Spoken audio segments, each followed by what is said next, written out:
नमस्कार, आप सभी का मैथ विद आकाश त्रिपाठी नाम के चैनल पे बहुत बहुत स्वागत है। तो आज हम लोग यहाँ पे सीबीएसई बोर्ड के क्लास 11th का जो चैप्टर नंबर 3 है उसकी एक्सरसाइज नंबर फर्स्ट के ऊपर बात करेंगे। इसका मतलब यहाँ पर हम लोग एक्सरसाइज नंबर 3.1 के ऊपर बात करने वाले हैं, जहां पर जो टॉपिक है वो हमारा एंगल कवर होगा, डिग्री कवर होगा, रेडियन वाला, उसके अलावा उसके छोटे छोटे और पार्ट्स हैं जैसे मिनट, सेकंड, ये सारे टॉपिक के बारे में यहाँ पर हम लोग कवर करेंगे।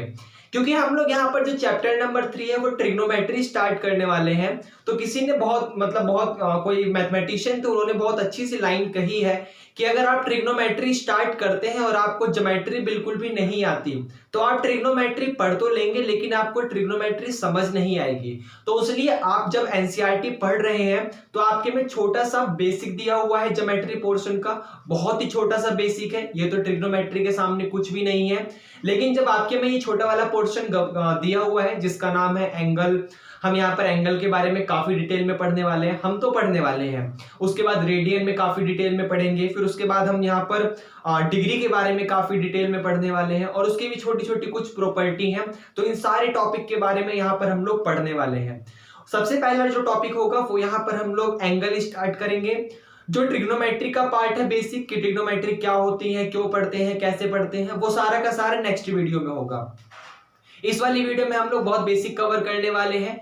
तो सबसे पहले टॉपिक यहाँ पर हम लोग एंगल कवर करेंगे और उसके बाद भी जब हम लोग एंगल पढ़ रहे होंगे तो हमारे लिए बहुत सारी बेसिक कंडीशन है। जैसे मान लीजिए एंगल पढ़ते वक्त हमें वर्टेक्स मिलेगा, हमें मान लीजिए एंगल पढ़ते वक्त कॉम्प्लीमेंट्री एंगल मिलेगा, या फिर उसके कुछ पार्ट्स मिलेंगे, या फिर initial point, final point, terminal side. आप ये जो छोटी छोटी जितनी भी चीजें हैं ये सारी की सारी हमें बीच में मिलेंगी।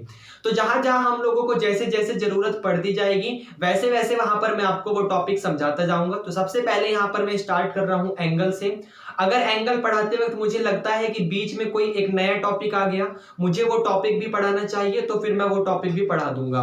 तीनों के टाइमिंग, चाहे वो एंगल वाला टॉपिक चल रहा हो, या फिर वो डिग्री वाला टॉपिक चल रहा हो, या फिर वो रेडियन वाला टॉपिक चल रहा हो, तीनों टॉपिक की टाइमिंग आपको डिस्क्रिप्शन में दी हुई है। अगर आपको किसी एक फिक्स टॉपिक को देखना है तो आप डिस्क्रिप्शन से टाइमिंग देखिए और सीधा वहां पे जाके क्लिक करके स्टार्ट कर सकते हैं। तो चलिए यहाँ पर हम लोग अपना सबसे पहला टॉपिक स्टार्ट करते हैं जिसका नाम है एंगल। आइए देखते हैं क्या होता है एंगल। तो सबसे पहले हमारा फर्स्ट टॉपिक है एंगल।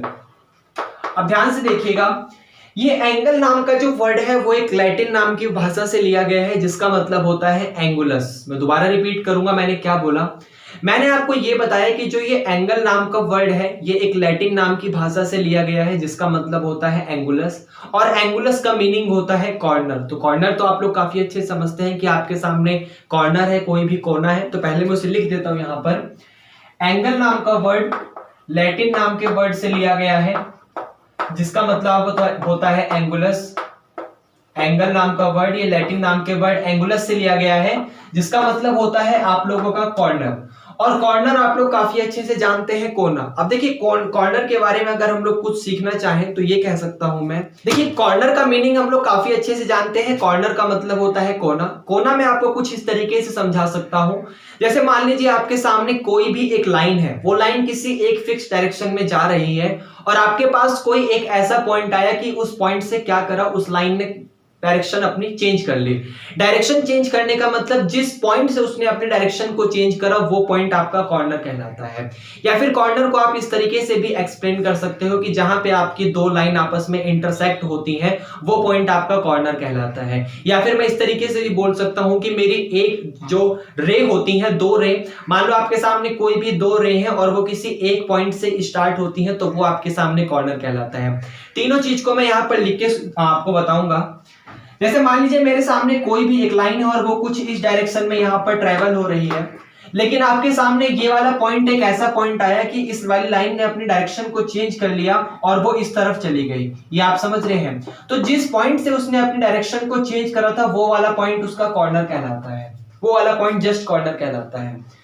कॉर्नर की अनदर डेफिनेशन मैंने ये दी थी कि मान लीजिए कोई भी दो रे हैं और वो दोनों की दोनों रे किसी एक ही पॉइंट से स्टार्ट हो रही है। रे का मतलब तो आप काफी अच्छे से जानते हैं कि रे आपके सामने कोई भी एक ऐसी लाइट है, मेरे को फिजिक्स उतनी अच्छी नहीं आती, लेकिन रे का मतलब मैं इतना काफी अच्छे से जानता हूं कि आपके सामने अगर कोई भी एक लाइट जो है, या फिर लाइट बोलते हैं, वेव बोलते हैं, जो भी चीज है मुझे नहीं पता, आपके सामने कोई भी एक चीज अगर किसी एक पॉइंट से स्टार्ट होती है और फिर अपनी डायरेक्शन में चलती ही चली जाती है, उसका एंड पॉइंट नहीं होता। जैसे सूरज की रोशनी जो है वो निकलती तो सूरज से है, लेकिन उसका एंडिंग पॉइंट नहीं होता कहीं पर भी। जैसे टॉर्च की रोशनी जो है वो निकलती तो टॉर्च से है, लेकिन उसका एंडिंग पॉइंट कहीं पर भी नहीं होता। तो ऐसी लाइंस को या फिर ऐसी वेव्स को या फिर ऐसी जो भी लाइट होती है उसको रे कहा जाता है। तो मैं यहां पर आपको कॉर्नर की डेफिनेशन में ये बता रहा था कि मान लीजिए आपके सामने कोई भी एक पॉइंट है और इस वाले पॉइंट से कोई दो रे निकलती हैं अलग अलग डायरेक्शन में। मैं दोबारा रिपीट करूंगा कि मान लीजिए आपके सामने कोई भी ये एक फिक्स पॉइंट है और इस फिक्स पॉइंट से आपके लिए कोई भी दो रे निकलती हैं, लेकिन वो दोनों की दोनों अपनी अलग अलग डायरेक्शन में निकलती हैं। जैसे मान लीजिए डायरेक्शन चेंज होनी चाहिए हल्की सी भी, जैसे यहां पर ये रे जो है वो इस डायरेक्शन में निकल गई और मान लिया मैंने ये रे जो है मेरी वो इस डायरेक्शन में निकल गई, या फिर हो सकता था वो रे इस डायरेक्शन में निकल जाए या फिर इस डायरेक्शन में निकल जाए या फिर इस डायरेक्शन में निकल जाए, लेकिन बिल्कुल सेम टू सेम उसी डायरेक्शन में नहीं निकलनी चाहिए। उससे भले ही हल्का सा चेंज हो, लेकिन बहुत हल्का सा चेंज तो होना चाहिए। उन दोनों रे की डायरेक्शन में भले ही चाहे बहुत माइनर सा चेंज हो, बहुत माइनर सा चेंज हो, लेकिन वो चेंज जरूर होना चाहिए। वो दोनों आपस में कोलैब नहीं करनी चाहिए। तो आप देख सकते हैं कि जब आपके सामने किसी भी एक पॉइंट से ये दो रे आपस में निकली है, तो वो वाले पॉइंट से, जिस पॉइंट से ये दोनों की दोनों रे आपस में निकली है, उस पॉइंट को कॉर्नर कहा जाता है। ये समझ आया? मतलब मेरा कुछ एंगल का मतलब इसी वाले पॉइंट से हो जाएगा जो मेरा यहाँ पर कॉर्नर मिल रहा है। क्या मैं इसी वाले पॉइंट्स की कुछ आसपास की दुनिया को एंगल कहूंगा? तो वो सारी चीजें हम लोग अभी समझते हैं। मैथमेटिक्स जो है वो एंगल की डेफिनेशन को कुछ अपने तरीके से एक्सप्लेन करता है, लेकिन एंगल का मतलब तो हमें यहाँ पर काफी अच्छे से समझ आ गया कि मान लीजिए आपके सामने कोई भी लाइंस हो सकती है, उसके बीच में आपको कहीं ना कहीं कॉर्नर मिल सकता है, दो लाइंस के बीच में, या फिर किसी एक पॉइंट से आपकी दो लाइंस निकलती हैं, या फिर आप उनको रे कह सकते हो, तो वो पॉइंट आपके सामने कॉर्नर कहलाएगा और एंगल की डेफिनेशन जो है वो भी उसी के आसपास घूमेगी। ये समझ आया? तो आइए हम लोग फिर यहाँ पर एंगल की डेफिनेशन को देखते हैं और फिर अपने टॉपिक को आगे बढ़ाएंगे। तो देखिए यहाँ पर एंगल की डेफिनेशन क्या कहती है। वो यहाँ पर ये कहता है कि angle is a measure of rotation.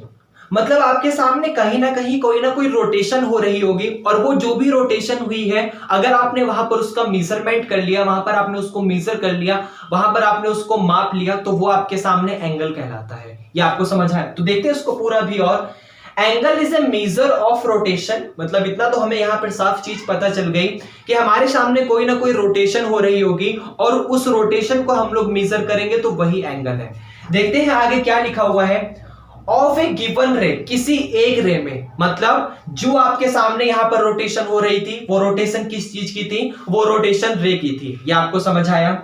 About its initial point. अब वो रोटेशन देखिए कैसे, मतलब कहां से कहां रोटेशन हुई है, कैसे किस तरफ रोटेशन हुई है, वो सारी समझने के लिए उसने हमें यहां पर एक बात लिख दी कि अबाउट इट्स इनिशियल पॉइंट।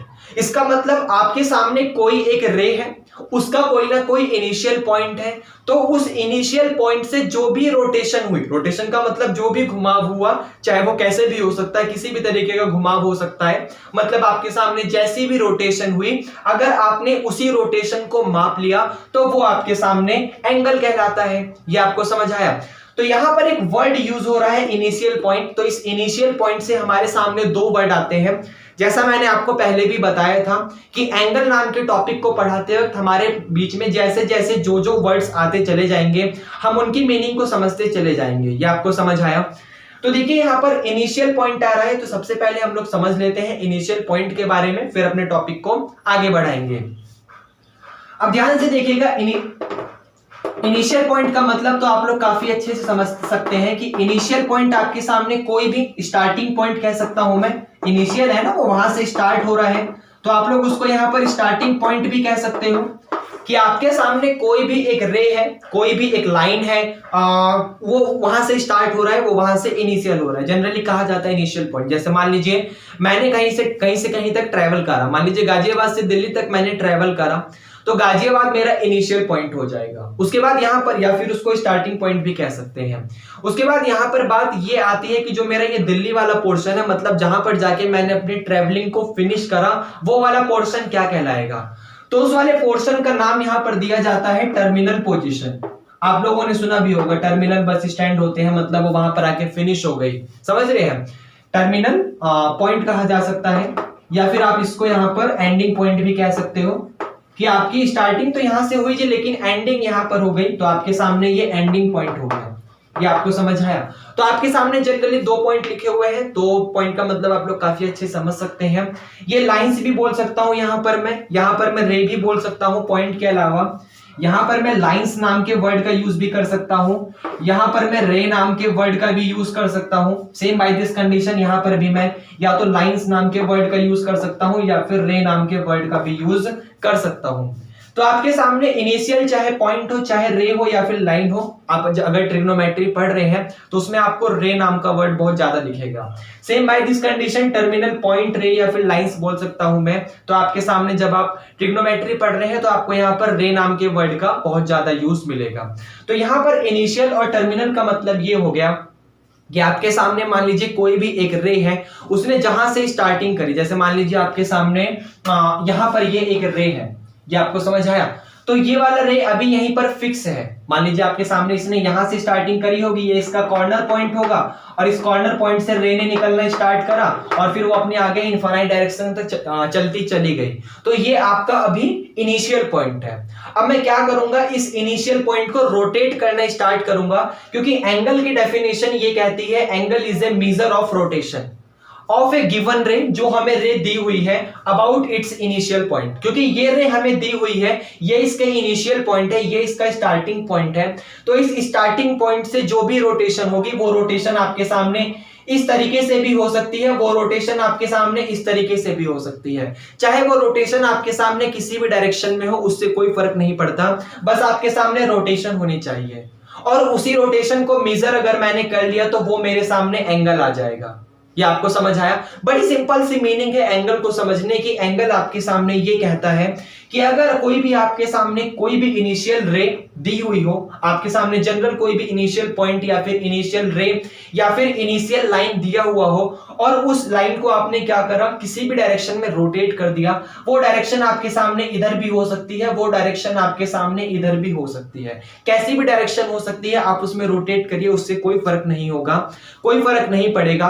और अगर मैंने उसी रोटेशन को मेजर कर लिया कि मेरे सामने जो भी रोटेशन हुई है वो कितना रोटेशन हुआ है, समझ रहे हैं? मेजर करने का मतलब जैसे टेम्परेचर को हम लोग सेल्सियस में, फ़ारेनहाइट में नापते हैं, मुझे इतना नहीं पता, फिजिक्स नहीं आती। जो इलेक्ट्रिसिटी आती है हमारे घर में, उसे हम लोग एम्पियर, वोल्टेज, इन सब वगैरह में नापते हैं। ऐसी बहुत सारी चीजें हमारे पास, जैसे डिस्टेंस को हम लोग किलोमीटर, मीटर, मिलीमीटर जैसे भी होता है उसमें नापते हैं। तो same by this condition angle को भी हम लोग अभी मापेंगे कि किसी ना किसी कितना हो रहा है, कैसे हो रहा है, वो सारी चीजें भी हम लोग करेंगे। लेकिन वो जो भी मेजर होगा, वो मान लीजिए 10 यूनिट हो रहा हो, 50 यूनिट हो रहा हो, 90 यूनिट हो रहा हो, कितना भी यूनिट हो रहा हो, उससे कोई फर्क नहीं पड़ेगा। तो वो जो भी यूनिट हो रहा होगा वो मेरा यहां पर एंगल कहलाएगा। ये आपको समझ आए क्या? कि आपके सामने इस वाले रे ने इतना एंगल, जो भी एंगल होगा हम लोग उस एंगल को जिसमें भी मापेंगे। जैसे चलिए मैं आपको हल्का सा हिंट दे देता हूं, अभी हम लोग आगे टॉपिक पढ़ने वाले हैं डिग्री और रेडियन, तो वहां पर आप लोग ये देखेंगे, अभी नहीं बता रहा मैं, ये तो बस आपको जस्ट वहां से क्लिप उठा के यहां पे डाल रहा हूं मैं। वो ये था कि हम लोग अभी एंगल को जो है डिग्री और रेडियन में नापने वाले हैं। तो एंगल की यूनिट डिग्री या फिर रेडियन होती है, तो उसी तरीके से मतलब उसमें हम लोग उसे मापते हैं। तो उसी तरीके से आप लोग ये देखेंगे कि इस रे के, जो ये आपका इनिशियल पॉइंट था, और मान लीजिए इस इनिशियल पॉइंट वाली रे ने कुछ रोटेट करा, मान लीजिए वो रोटेट करके यहां पर पहुंच गई, आप समझ रहे हैं? तो ये जितना भी रोटेट करके इस पॉइंट पर पहुंची है, तो जो ये वाला पॉइंट आपके सामने बन रहा है, जो ये वाला पॉइंट आपके सामने उसने जितना रोटेट करा, जैसे मान लीजिए मेरा ये हाथ है, अब इस मेरे हाथ ने क्या करा, ऐसे रोटेट करना ही स्टार्ट करा। तो जो यहां से डायरेक्शन है ना, जो यहां से यहां तक जा रही है, समझ रहे हो? जैसे मेरा ये हाथ है, तो यहां से एक रे निकल के ऐसे करके ऐसे जा रही है, तो इस वाले पॉइंट से निकल के जो भी रे मेरे पास हो रही है, जैसे मैं इसको यहाँ पे ग्राफ में समझाता हूं आपको, एक सेकंड प्लीज। जैसे देखिए यहाँ पर मैं आपको इस तरीके से समझा देता हूं कि मान लीजिए ये आपके सामने कोई भी एक इनिशियल रे है, ये आपको समझ आया, वो रे कुछ इस डायरेक्शन में आगे की तरफ जा रही है और इस रे ने रोटेट करना यहां पर स्टार्ट किया। मान लीजिए वो रोटेट करके आपके सामने कुछ इस डायरेक्शन में पहुंच गई। ऐसे आपने बहुत सारे एग्जांपल देखे होंगे। अगर आप लोगों ने 10th क्लास तक फिजिक्स पढ़ी होगी तो वहां पर आप लोगों ने देखा होगा कि जो लाइट होती है वो वाटर में बेंड हो जाती है। मुझे इतना फिजिक्स नहीं आता, वो उसकी डिस्टेंस बोल रहा हूँ, डायरेक्शन जो है वो चेंज हो जाती है। ऐसी बहुत सारी चीजें हैं हमारे पास, या आप समझ रहे। जैसे मान लीजिए हम लोग शीशे में, जो आपके घर में शीशा होता है मिरर देखने वाला, मान लीजिए उसमें हम लोग अगर टॉर्च मारते हैं तो वो टॉर्च जाता है शीशे से टकरा के वापस आ जाता है। तो वो जाता किसी और डायरेक्शन में है, आता किसी और डायरेक्शन में है। जैसे मान लीजिए वो इस डायरेक्शन में गया और इस डायरेक्शन से वापस आया, तो जो उसका ये वाला पोर्शन है, आप समझ रहे हो, जो मैं 3D तो नहीं दिखा सकता लेकिन आप इमेजिनेशन करिए कि जो आपका इन दोनों के बीच में जो भी आपका पॉइंट बन रहा है वो एंगल बनता है। वो आपके सामने कुछ भी हो सकता है, वो डिग्री रेडियन अभी हम लोग आगे पढ़ेंगे।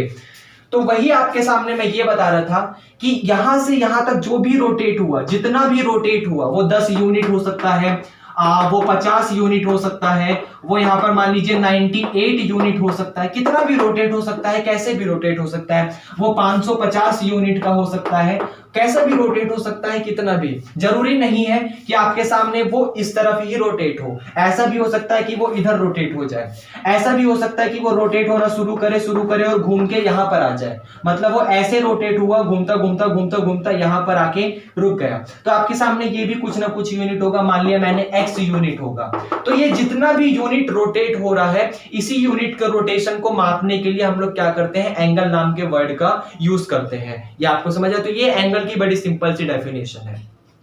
एंगल में हम लोग क्या करते हैं, मेजरमेंट करते हैं किस चीज की, रोटेशन की।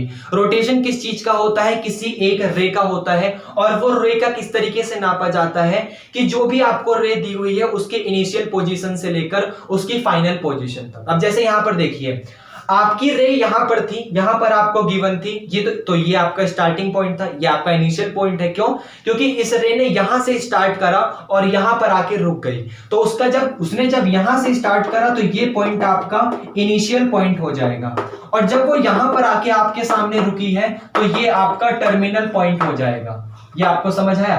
टर्मिनल पॉइंट वर्ड में इसलिए यूज कर रहा हूं क्योंकि पॉइंट रे भी बोल सकते हो आप इसे लाइन भी बोल सकते हो। ये समझ आया। अगर आप सिर्फ इनिशियल बोलना चाहो तो आप सिर्फ इनिशियल भी बोल सकते हो, कोई फर्क नहीं पड़ेगा। तो आपके सामने ये जो भी इनिशियल रे थी उसने यहां से रोटेट करना स्टार्ट करा और रोटेट करती गई और एक समय बाद यहां पर आके वो रुक गई और फिर इसी डायरेक्शन में आगे बढ़ती चली गई। तो ये पॉइंट आपके सामने टर्मिनल पॉइंट कहलाएगा। ये आपको समझ आया। तो इस इनिशियल पॉइंट से लेकर उस टर्मिनल पॉइंट के बीच में जितना भी रोटेशन हुआ, इस इनिशियल पॉइंट से लेकर उस टर्मिनल पॉइंट के बीच में, मैं पॉइंट नाम के वर्ड का यूज कर रहा हूं, इस इनिशियल रे से लेकर उस टर्मिनल रे तक के बीच में जितना भी रोटेशन हुआ, उस रोटेशन का मेजर ही आपके सामने एंगल कहलाता है। तो एंगल की बड़ी सिंपल सी डेफिनेशन है कि अगर कोई पूछ ले कि एंगल क्या होता है तो आप लोग उससे ये कहेंगे कि angle is the measurement of rotation of its initial ray, of its ray about its initial point. मतलब आपके सामने एंगल मेजरमेंट होता है किस चीज का, रोटेशन का। रोटेशन किस चीज का होता है, उसकी रेस का, जो भी उसकी इनिशियल रेस से टर्मिनल रेस के बीच में जितना भी रोटेशन हुआ है, अगर उसकी इनिशियल रेस से लेकर उसकी टर्मिनल रेस के बीच में जितना भी रोटेशन हुआ है, अगर आपने उस रोटेशन को मेजर कर लिया तो वो पॉइंट आपके सामने एंगल कहलाता है। ये आपको समझ है। तो एंगल की बड़ी ही सिंपल सी डेफिनेशन है और अब मुझे लगता है कि मुझे एंगल की दुनिया से आगे बढ़ना चाहिए। एंगल का मतलब आपको समझ आया था कि एंगल एक लैटिन वर्ड है। कहां से लिया गया है, एंगुलस नाम के वर्ड से लिया गया है, और एंगुलस एक लैटिन वर्ड है जिसका मतलब होता है कॉर्नर। तो कॉर्नर आप लोग देख सकते हैं, क्योंकि अब हम लोग उस डेफिनेशन को भी यहां पर मिक्स करेंगे। तो कॉर्नर आप लोग देख सकते हैं कि ये वाला पॉइंट हमारे सामने कॉर्नर हो रहा था, और इसी के आसपास मैथमेटिक्स ने एक डेफिनेशन दी है एंगल की, जो कि कुछ इस तरीके से डिफाइन होती है। ये आपको समझ आया, क्योंकि यही वाला पॉइंट है ना कॉर्नर। इस कॉर्नर में जितना भी रोटेशन हुआ, आप लोग समझ रहे हैं। जैसे मान लीजिए यहां पे मैं यहां समझाता हूं, ये आपके सामने इनिशियल रो है, वो इस रे है, वो इस डायरेक्शन में जा रही है, ये आपके सामने यहां कॉर्नर पॉइंट था। आप समझ रहे, एंगल का मतलब कॉर्नर पॉइंट था। तो आपके सामने इस इनिशियल रे ने कुछ ना कुछ रोटेशन करी होगी। मान लिया वो रोटेशन उसने इस डायरेक्शन में यहां की तरफ की है। तो इस कॉर्नर में जितना रोटेशन हुआ वो रोटेशन आपके सामने वो यहां इतना हो सकता है, या आप समझ रहे हैं, वो रोटेशन आपके सामने ये वाला भी हो सकता है, वो रोटेशन आपके सामने ये यहां वाला भी हो सकता है, वो रोटेशन आपके सामने ये यहां भी हो सकता है। अगर ये लाइन और आगे जाएगी तो वो रोटेशन आपके सामने यहां भी होगा, रोटेशन में चेंज नहीं होगा। अगर मान लीजिए 10 यूनिट का रोटेशन यहां पर हो रहा होगा तो 10 यूनिट का रोटेशन ही यहां पर हो रहा होगा। यहां पर अगर मान लीजिए 50 रोटेशन का यूनिट हो रहा होगा तो 50 का यहां पर, 50 का यहां पर, 50 का यहां पर और 50 का यहां पर। आप चाहे किसी भी पॉइंट पे चले जाइए, कॉर्नर से चाहे कितना भी दूर चले जाइए, कॉर्नर से चाहे जितना भी पास आइए, रोटेशन आपका वो x यूनिट ही रहेगा, रोटेशन चेंज नहीं होगा। अगर कोई बच्चा ये सोच रहा है कि यहां पर तो मेरे पास डिस्टेंस कम है, डिस्टेंस मतलब जैसे हम लोग नापते हैं, मान लीजिए 2 सेंटीमीटर 3 सेंटीमीटर ऐसे करके हम इसको कुछ मापेंगे, तो हमारे सामने यहां डिस्टेंस कम है, यहां डिस्टेंस ज्यादा है, तो हम तो मेजरमेंट में हमें दिक्कत होगी। तो ऐसा कोई पॉइंट नहीं है। मेजरमेंट और एंगल ये डेफिनेशन ही आपके सामने, जो भी ये रूल बना है वो कुछ इस तरीके से ही बना है कि आप लोग चाहे कॉर्नर के बिल्कुल उसे पास की तरफ नापिए या फिर कॉर्नर से उसे बिल्कुल दूर की तरफ नापिए, उसमें कोई फर्क नहीं पड़ेगा। ये आपको समझ आया? जैसे मान लीजिए मैं इसका एक एग्जांपल दे सकता हूं। जैसे आपके फोन होता है, आप लोगों के पास होगा भी, उम्मीद भी करता हूं। तो उसमें मान लीजिए आप लोग कोई क्या बोलते हैं उसे, इमेज देखते हैं। मान लीजिए आपने कोई इमेज देखा और उस इमेज को आपको क्या करना है, जूम कर करके देखना है। तो आप लोग जब उसे पास में देख रहे थे फिर भी वो उसका ओरिजिनल पॉइंट तो उतना ही होगा। जैसे मान लीजिए मैंने यहाँ पर क्या करा, एक डायग्राम बनाया। ये मान लीजिए मैंने ये डायग्राम बनाया और इस डायग्राम के क्लिक कर लिया। अब क्लिक करने के बाद मैं इसको चाहे कितना भी छोटा करके देखूं या फिर कितना भी जूम करके देखूं, उससे कोई फर्क नहीं पड़ने वाला, वो डायग्राम मेरा ओरिजिनल उतना ही रहने वाला है। तो वही सेम मीनिंग मैं यहाँ पर कह सकता हूं कि एंगल को चाहे आप कॉर्नर के कितना भी पास में ले जाके मेजर करो या फिर कितना भी दूर ले जाके मेजर करो, उसमें कोई चेंज नहीं होता। ऐसा नहीं हो सकता कि अगर एंगल यहाँ पर 5 यूनिट का हो रहा हो तो यहाँ पर 50 यूनिट का हो जाए, नहीं, ऐसा नहीं हो सकता। अगर यहाँ पर x यूनिट का हो रहा है तो यहाँ पर भी वो x यूनिट का होगा। बस बात तो उसमें वही है ना कि आप उसको यहाँ बिल्कुल छोटी सी डिस्टेंस पे नाप रहे हो, यहाँ पर उसको आप बड़ी सी डिस्टेंस पे नाप रहे हो। तो जब आप उसकी डिस्टेंस बढ़ाओगे तो सीधी सी बात है कि उसके बीच का रोटेशन भी बढ़ेगा। जब आप उसके बीच की डिस्टेंस को घटाओगे तो सीधी सी बात है कि उनके बीच का रोटेशन भी कम होगा। ये आपको समझ आया? ये लाइन अभी अगर और आगे जाएगी तो ये रोटेशन आपका और बढ़ता चला जाएगा, लेकिन उससे एंगल के मेजरमेंट पे कोई फर्क आपका नहीं पड़ेगा। ये आपको समझ आया? ठीक है। उसके बाद आइए एंगल के बारे में कुछ छोटी छोटी जानकारियां हैं, हम लोग उसे देख लेते हैं, फिर अपने टॉपिक को आगे बढ़ाएंगे। सबसे पहले वर्ड यूज होता है वर्टेक्स नाम का। तो इस वर्ड के बारे में हम लोग काफी अच्छे से समझ लेते हैं और देखते हैं इसका डेफिनेशन क्या कहता है। तो वर्टेक्स की डेफिनेशन कुछ इस तरीके से आती है कि the point of rotation, the point of rotation is called the vertex। उसको वर्टेक्स यहां पर कहा जाता है। द पॉइंट ऑफ रोटेशन मतलब जिस पॉइंट से रोटेट होना स्टार्ट हुआ होगा उस पॉइंट को यहां पर क्या कहा जाएगा, वर्टेक्स कहा जाएगा। ये आपको समझ है? जैसे आइए मैं बताता हूं आपको। ये आपके सामने मान लीजिए कोई भी एक इनिशियल रे है, वो कुछ इस डायरेक्शन में आगे की तरफ जा रही होगी और ये आपका यहाँ पर ये पॉइंट है, मतलब रे आपकी जो भी आपकी रे थी वो उसने कुछ यहाँ से स्टार्टिंग करी होगी, फिर वो आगे इसी डायरेक्शन में आगे चलती चली जा रही है। ये आपको समझ आया? और इस इनिशियल रे ने क्या करा, कुछ ना कुछ रोटेट करा और रोटेट करके वो कुछ इस डायरेक्शन में मान लीजिए यहाँ पर पहुंच गई। मान लीजिए उसने रोटेट करके वो इस डायरेक्शन में यहाँ पर आके पहुंच गई। तो जिस पॉइंट से उसने रोटेट किया था, the point of rotation is called the vertex. जिस पॉइंट से उसने रोटेट करना स्टार्ट किया था, क्योंकि सबसे पहले अगर कोई मान लीजिए मेरा ये हाथ है, जैसे मान लीजिए ये इतना सा हाथ है, सिर्फ यहां तक का हिस्सा देखिए, सिर्फ ये हाथ है। अब आप देखिएगा जो ये वाला पॉइंट है, रोटेशन मेरी यहीं से स्टार्ट हो रही है। सबसे पहले मैंने क्या करा, इस वाले पॉइंट को धीरे धीरे रोटेट कर रहा हूं, तभी मेरा आगे वाला पॉइंट जो ये वाला हाथ है वो भी आगे की तरफ बढ़ रहा है। अगर मैं इस वाले पॉइंट को, जो ये वाला पॉइंट है, इसे बिल्कुल भी ना रोटेट करूं तो मेरा ये यहीं पे रह जाएगा, ये ऊपर की तरफ रोटेट ही नहीं होगा। लेकिन मैं जब इस पॉइंट को रोटेट कर रहा हूं तो इस पॉइंट को रोटेट करने पर आप लोग देख सकते हैं मेरा आगे वाला हाथ भी रोटेट हो रहा हो। जैसे आप लोग देख सकते हैं, मान लीजिए मेरे सामने क्या एग्जांपल, जैसे आपके सामने ये बुक होती है, आप लोग देखते हैं जब ये बुक को आप ऐसे ओपन करते हो तो ओपन करने का मतलब ये रोटेट हो रही है। जैसे मान लीजिए इसका जो भी यहाँ पर ये स्टार्टिंग पॉइंट था, तो इस स्टार्टिंग पॉइंट का मतलब ऐसे ही अगर रखी हुई है, तो अगर ये पॉइंट रोटेट ना हो, ये बिल्कुल जाम हो गया है, ये हिल ही नहीं सकता बिल्कुल भी, तो अगर ये वाला पॉइंट यहां पर ना हिले तो आप इस बुक को ऐसे ओपन नहीं कर सकते। आपके सामने ऐसे बहुत सारी चीजें होती होंगी, ऐसे बहुत सारी चीजें आप लोगों ने लकड़ी की या लोहे की बनी हुई देखी होंगी, जो कि कुछ इस तरीके से इस तरीके से ओपन होती है, या आप समझ लो बुक की शेप में ओपन होती है। तो अगर उसका ये कॉर्नर वाला पॉइंट बिल्कुल जैम हो जाए तो आपके सामने ये ओपन ही नहीं हो पाएगा। बाय द सेम कंडीशन, अगर आपके सामने जो ये वर्टेक्स वाला पॉइंट है, अगर आपके सामने कोई भी रे रोटेट हो रही होगी, इसका मतलब इस वाले पॉइंट से उसने रोटेट करना स्टार्ट करा होगा, तो ये आपका जो है पॉइंट ऑफ रोटेशन, मतलब इस पॉइंट से अगर कोई भी रोटेशन हो रही है तो उस रोटेशन को यहां पर वर्टेक्स कहा जाता है। अब बात यहां पर समझने वाली ये आती है कि आप इस वाले पॉइंट को वर्टेक्स कहोगे या फिर कॉर्नर कहोगे। आपके सामने वर्टेक्स और कॉर्नर में डिफरेंस भी हो सकता है, वर्टेक्स और कॉर्नर में आपके सेम भी हो सकते हैं, क्योंकि मैंने आपको अभी ये बताया था कि ये वाला पॉइंट आपका कॉर्नर भी है, और अभी अभी मैं आपको बता रहा हूं कि ये वाला पॉइंट आपका वर्टेक्स भी है। तो आइए दोनों चीज को हम लोग काफी अच्छे से समझते हैं। अब ध्यान से देखिएगा कि जो आपके सामने ये कॉर्नर वाला पॉइंट होता है, ये जस्ट एक कॉर्नर है। आपके सामने कोई भी दो लाइंस आई होंगी, कोई भी दो रेज आई होंगी, वो किसी एक पॉइंट से टकरा गई होंगी, तो जिस पॉइंट से टकरा गई होंगी वो आपका कॉर्नर है। लेकिन वर्टेक्स का मतलब है कि टकराई है, वो वहां पर आपस में इंटरसेक्ट हो रही है, उससे कोई प्रॉब्लम नहीं है, वो वर्टेक्स उसकी बात को नहीं मानता। वर्टेक्स ये कहना चाहता है कि चलो कोई बात नहीं, ये यहां पर आके मिल रही है, उससे हमें कोई फर्क नहीं पड़ता, लेकिन इन दोनों के बीच में कुछ ना कुछ रोटेशन जरूर हुई है, और अगर इन दोनों के बीच में कुछ ना कुछ रोटेशन है तो इसका मतलब ये आपका वर्टेक्स है। कॉर्नर सिर्फ एक पॉइंट है। जैसे मान लीजिए आपके सामने ये एक जगह है और इस जगह का नाम दे दिया मैंने यहां पर दिल्ली, ये आपको समझ आया। लेकिन इस दिल्ली के अंदर क्या क्या काम हो रहा है, इस दिल्ली के अंदर मान लीजिए कैसी कैसी चीजें रखी हुई हैं, कैसे कैसे काम हो रहे हैं, वो सारा का सारा वर्टेक्स के अंदर आएगा। तो सेम टू सेम इसी वाले पॉइंट का नाम जस्ट मैंने कॉर्नर दे दिया, जस्ट मैंने दिल्ली दे दिया, लेकिन इस दिल्ली के अंदर जो भी काम हो रहा है वो सारा का सारा वर्टेक्स संभालेगा।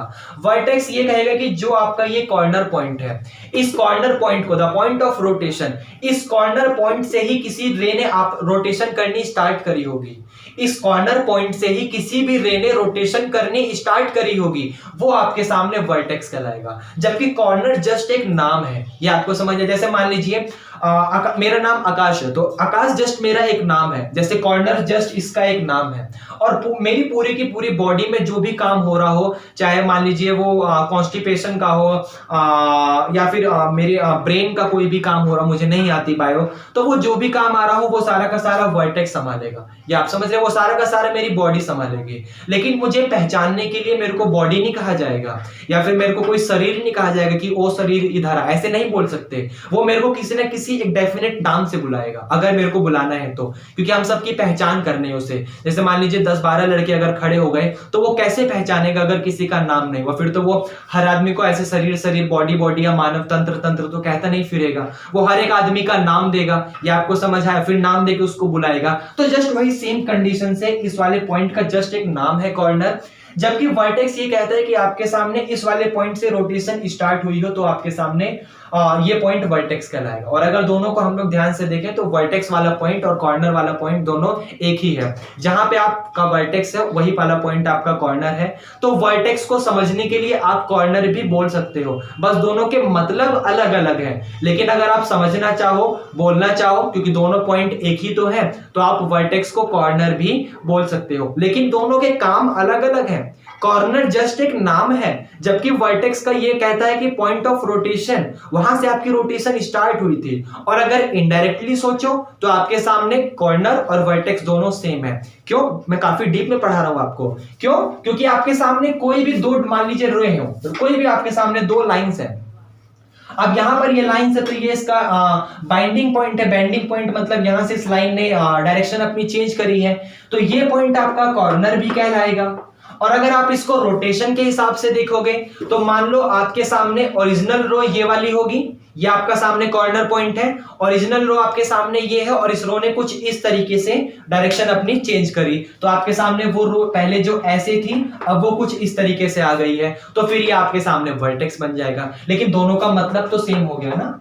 आपके सामने जो पॉइंट वर्टेक्स बन रहा था वही पॉइंट तो आपके सामने कॉर्नर भी बन गया। तो वर्टेक्स को आप लोग कॉर्नर बोल सकते हो, लेकिन अगर किसी को समझाना चाहो डीप में तो आप लोग ये कहोगे कि भाई कॉर्नर जस्ट एक नाम है, जबकि वर्टेक्स का मतलब होता है पॉइंट ऑफ रोटेशन। मान लीजिए यहां पर कोई भी रोटेशन नहीं हो रही थी, यहां पर कोई भी रोटेशन नहीं हुई, ये लाइन बिल्कुल ऐसी की ऐसी ही रह गई, ये आपको समझ आया, और यहां पर कोई और पॉइंट आया ही नहीं, तो यहां पर क्या आपका कॉर्नर बन पाएगा? कॉर्नर बनने के लिए उसे दो लाइंस की जरूरत चाहिए, तो आपका यहां पर ये वाले पॉइंट पे ये कॉर्नर भी नहीं बन पाएगा। और जब आपका कॉर्नर भी नहीं बन पाया तो वर्टेक्स तो हो ही नहीं पाएगा, क्योंकि एक लाइन अगर सिंपल एक सिंगल रे दी हुई है तो वहां पर आपका कोई भी रोटेशन नहीं हुआ, क्योंकि रोटेशन होने के लिए उसे कम से कम दो रे की जरूरत तो चाहिए ही, दो से ज्यादा भी हो सकती है, वो एक बार रोटेशन इधर हो जाए, एक बार इधर हो जाए, एक बार उधर हो जाए, लेकिन कम से कम एक रोटेशन होने के लिए उसे दो रे की जरूरत तो चाहिए ही। अब अगर एक सिंगल रे दी हुई है और आपको सिंगल एक रे दी हुई है और दो रे आपको नहीं दिए हुए हैं, तो ना ही आपका कॉर्नर पॉइंट आएगा और ना ही आपका वर्टेक्स बन पाएगा। ये जस्ट आपका एक इनिशियल पॉइंट बन जाएगा रे का, इनिशियल पॉइंट बन जाएगा रे का, ये कॉर्नर नहीं बन पाएगा। कॉर्नर बनने के लिए उसको वर्टेक्स के लिए, मतलब जो कॉर्नर है या फिर जो वर्टेक्स है उसे बनने के लिए उसे रोटेशन चाहिए, आप समझ रहे हो, वो रोटेशन आपकी हुई ही नहीं है। तो सिंपल मैं इसका पूरा का पूरा समरी आपको ये देना चाहता हूं, सिंपल सी कंक्लूजन आपको ये देना चाहता हूं कि वर्टेक्स और कॉर्नर दोनों के दोनों सेम है। आप जिस पॉइंट को वर्टेक्स कह रहे हो उसी पॉइंट को आप लोग कॉर्नर भी कह रहे हो, ये आपको समझ आया। अब मान लीजिए जिस पॉइंट को आपने वर्टेक्स कहा, जिस पॉइंट को आपने कॉर्नर कहा, वो दोनों के दोनों सेम है, तो क्या हम वर्टेक्स को कॉर्नर भी कह सकते हैं? हाँ, कह सकते हो, लेकिन कॉर्नर का एक अलग मीनिंग है और वर्टेक्स का एक अलग मीनिंग है। कॉर्नर आपके पास जस्ट एक नाम है और वर्टेक्स आपके सामने पॉइंट ऑफ रोटेशन है। दोनों का मतलब अलग अलग है, लेकिन दोनों का काम, दोनों की घर एक ही है। इसको भी वर्टेक्स कह रहे हो, इसको भी कॉर्नर कह रहे हो, तो दोनों की घर तो एक ही है, लेकिन दोनों के काम अलग अलग है। कॉर्नर जस्ट एक नाम है, वर्टेक्स आपके सामने पॉइंट ऑफ रोटेशन है। ये इसकी डेफिनेशन है। जिस तरीके से घर में दो आदमी होते हैं, तो मान लीजिए एक आदमी मान लीजिए क्रिकेट खेलता है और एक आदमी पढ़ाई करता है, तो जैसे मान लीजिए कोई पढ़ाई कर रहा है और एक क्रिकेट खेल रहा है, तो क्रिकेट खेलने वाला और पढ़ाई करने वाला दोनों रहते तो इसी घर में है, या आपको समझ आया। अगर मेरे को बोला जाएगा कि वो कहाँ रहता है, तो मैं कहूंगा वो भी उस घर में रहता है, वो कहाँ रहता है तो वो भी उस घर में रहता है, मतलब क्रिकेट वाला भी उस घर में, पढ़ाई वाला भी उस घर में। उसी तरीके से कॉर्नर भी है और उसी तरीके से वर्टेक्स भी है, ये आपको समझ आया। लेकिन वर्टेक्स पढ़ाई करता है और कॉर्नर जो है वो क्रिकेट खेलता है, दोनों के काम अलग अलग है। वर्टेक्स पॉइंट ऑफ रोटेशन है, वो हमें ये बताता है कि इस पॉइंट से रोटेशन हुई है, जबकि कॉर्नर हमें ये बताता है कि जब वो जस्ट एक नाम है, ये आपका कॉर्नर पॉइंट है, ये आपका कोना है, इस वाले पॉइंट से दो लाइन ने अपने डायरेक्शन को चेंज करा होगा। ये आपको समझ आया, तो मेरे को उम्मीद है अब आपको समझ आ गया होगा। तो ये यहाँ पर वर्टेक्स का मीनिंग था, काफी डीप में बताया है। दोनों में रिलेट भी है आपस में, दोनों अलग भी है। जैसे अगर कोई मीम बनाएगा तो वो कहेगा भाई कहना क्या चाहते हो, दोनों का मीनिंग एक ही है, लेकिन आपको अब उम्मीद है समझ आ गया होगा। तो ये यहाँ पर वर्टेक्स था। आगे बढ़ते हैं हम लोग, ठीक है। अब यहाँ पर अगले पॉइंट को समझिएगा आप लोग। तो अगला पॉइंट कुछ इस तरीके से आता है, पहले मैं समझाऊंगा यहाँ पर, मतलब बोर्ड पे समझाऊंगा, फिर बोलना स्टार्ट करूंगा। मान लीजिए आपके सामने कोई भी ये एक इनिशियल रे है, ये आपको समझ आया, ये आपके सामने कोई भी एक इनिशियल रे है और इस रे ने रोटेशन को अपनी स्टार्ट करा।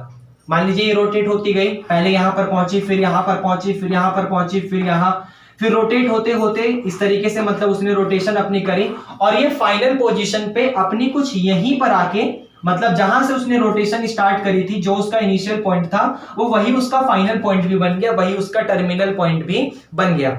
जिस तरीके से आप लोग ट्रेन वगैरह देखते होंगे, मान लीजिए आपको दिल्ली से लेकर इंदौर तक कोई ट्रेन जानी है, तो वहां पे जाने के लिए पहले क्या करेगी, वो दिल्ली से इंदौर तक जाएगी, फिर उसके बाद इंदौर से दिल्ली तक वापस आ जाएगी, वही ट्रेन सेम टू सेम, वो उसका पूरी एक फाइनल जर्नी होती है। ये आपको समझ आया। सेम बाय दिस कंडीशन आपके सामने ये इनिशियल रे है, तो इनिशियल रे ने क्या करा, पूरा का पूरा घूमते गए, घूमते घूमते घूमते पूरे करते करते अपनी इनिशियल पॉइंट पर आकर उसका फाइनल पॉइंट भी बन गया। ये आपको समझ आया। इसका मतलब मैं यहां पर ये कहना चाह रहा हूं कि जो स्टार्टिंग में उसका इनिशियल पॉइंट था, वही सेम टू सेम अब उसका फाइनल पॉइंट या फिर अब उसका टर्मिनल पॉइंट बन चुका है, तो कोई प्रॉब्लम तो नहीं होनी चाहिए।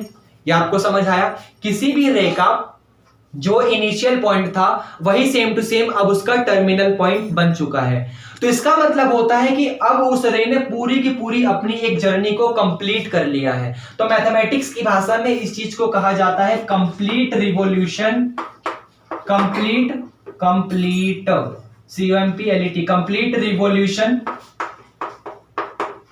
ऑफ ए रे, किसी एक रे का, किसी एक लाइन का। या आपको समझ आया? पॉइंट का तो जस्ट वही होता है, क्योंकि पॉइंट का भी हो सकता है, तो मैं यहां पर पॉइंट वर्ड भी ऐड कर दूंगा।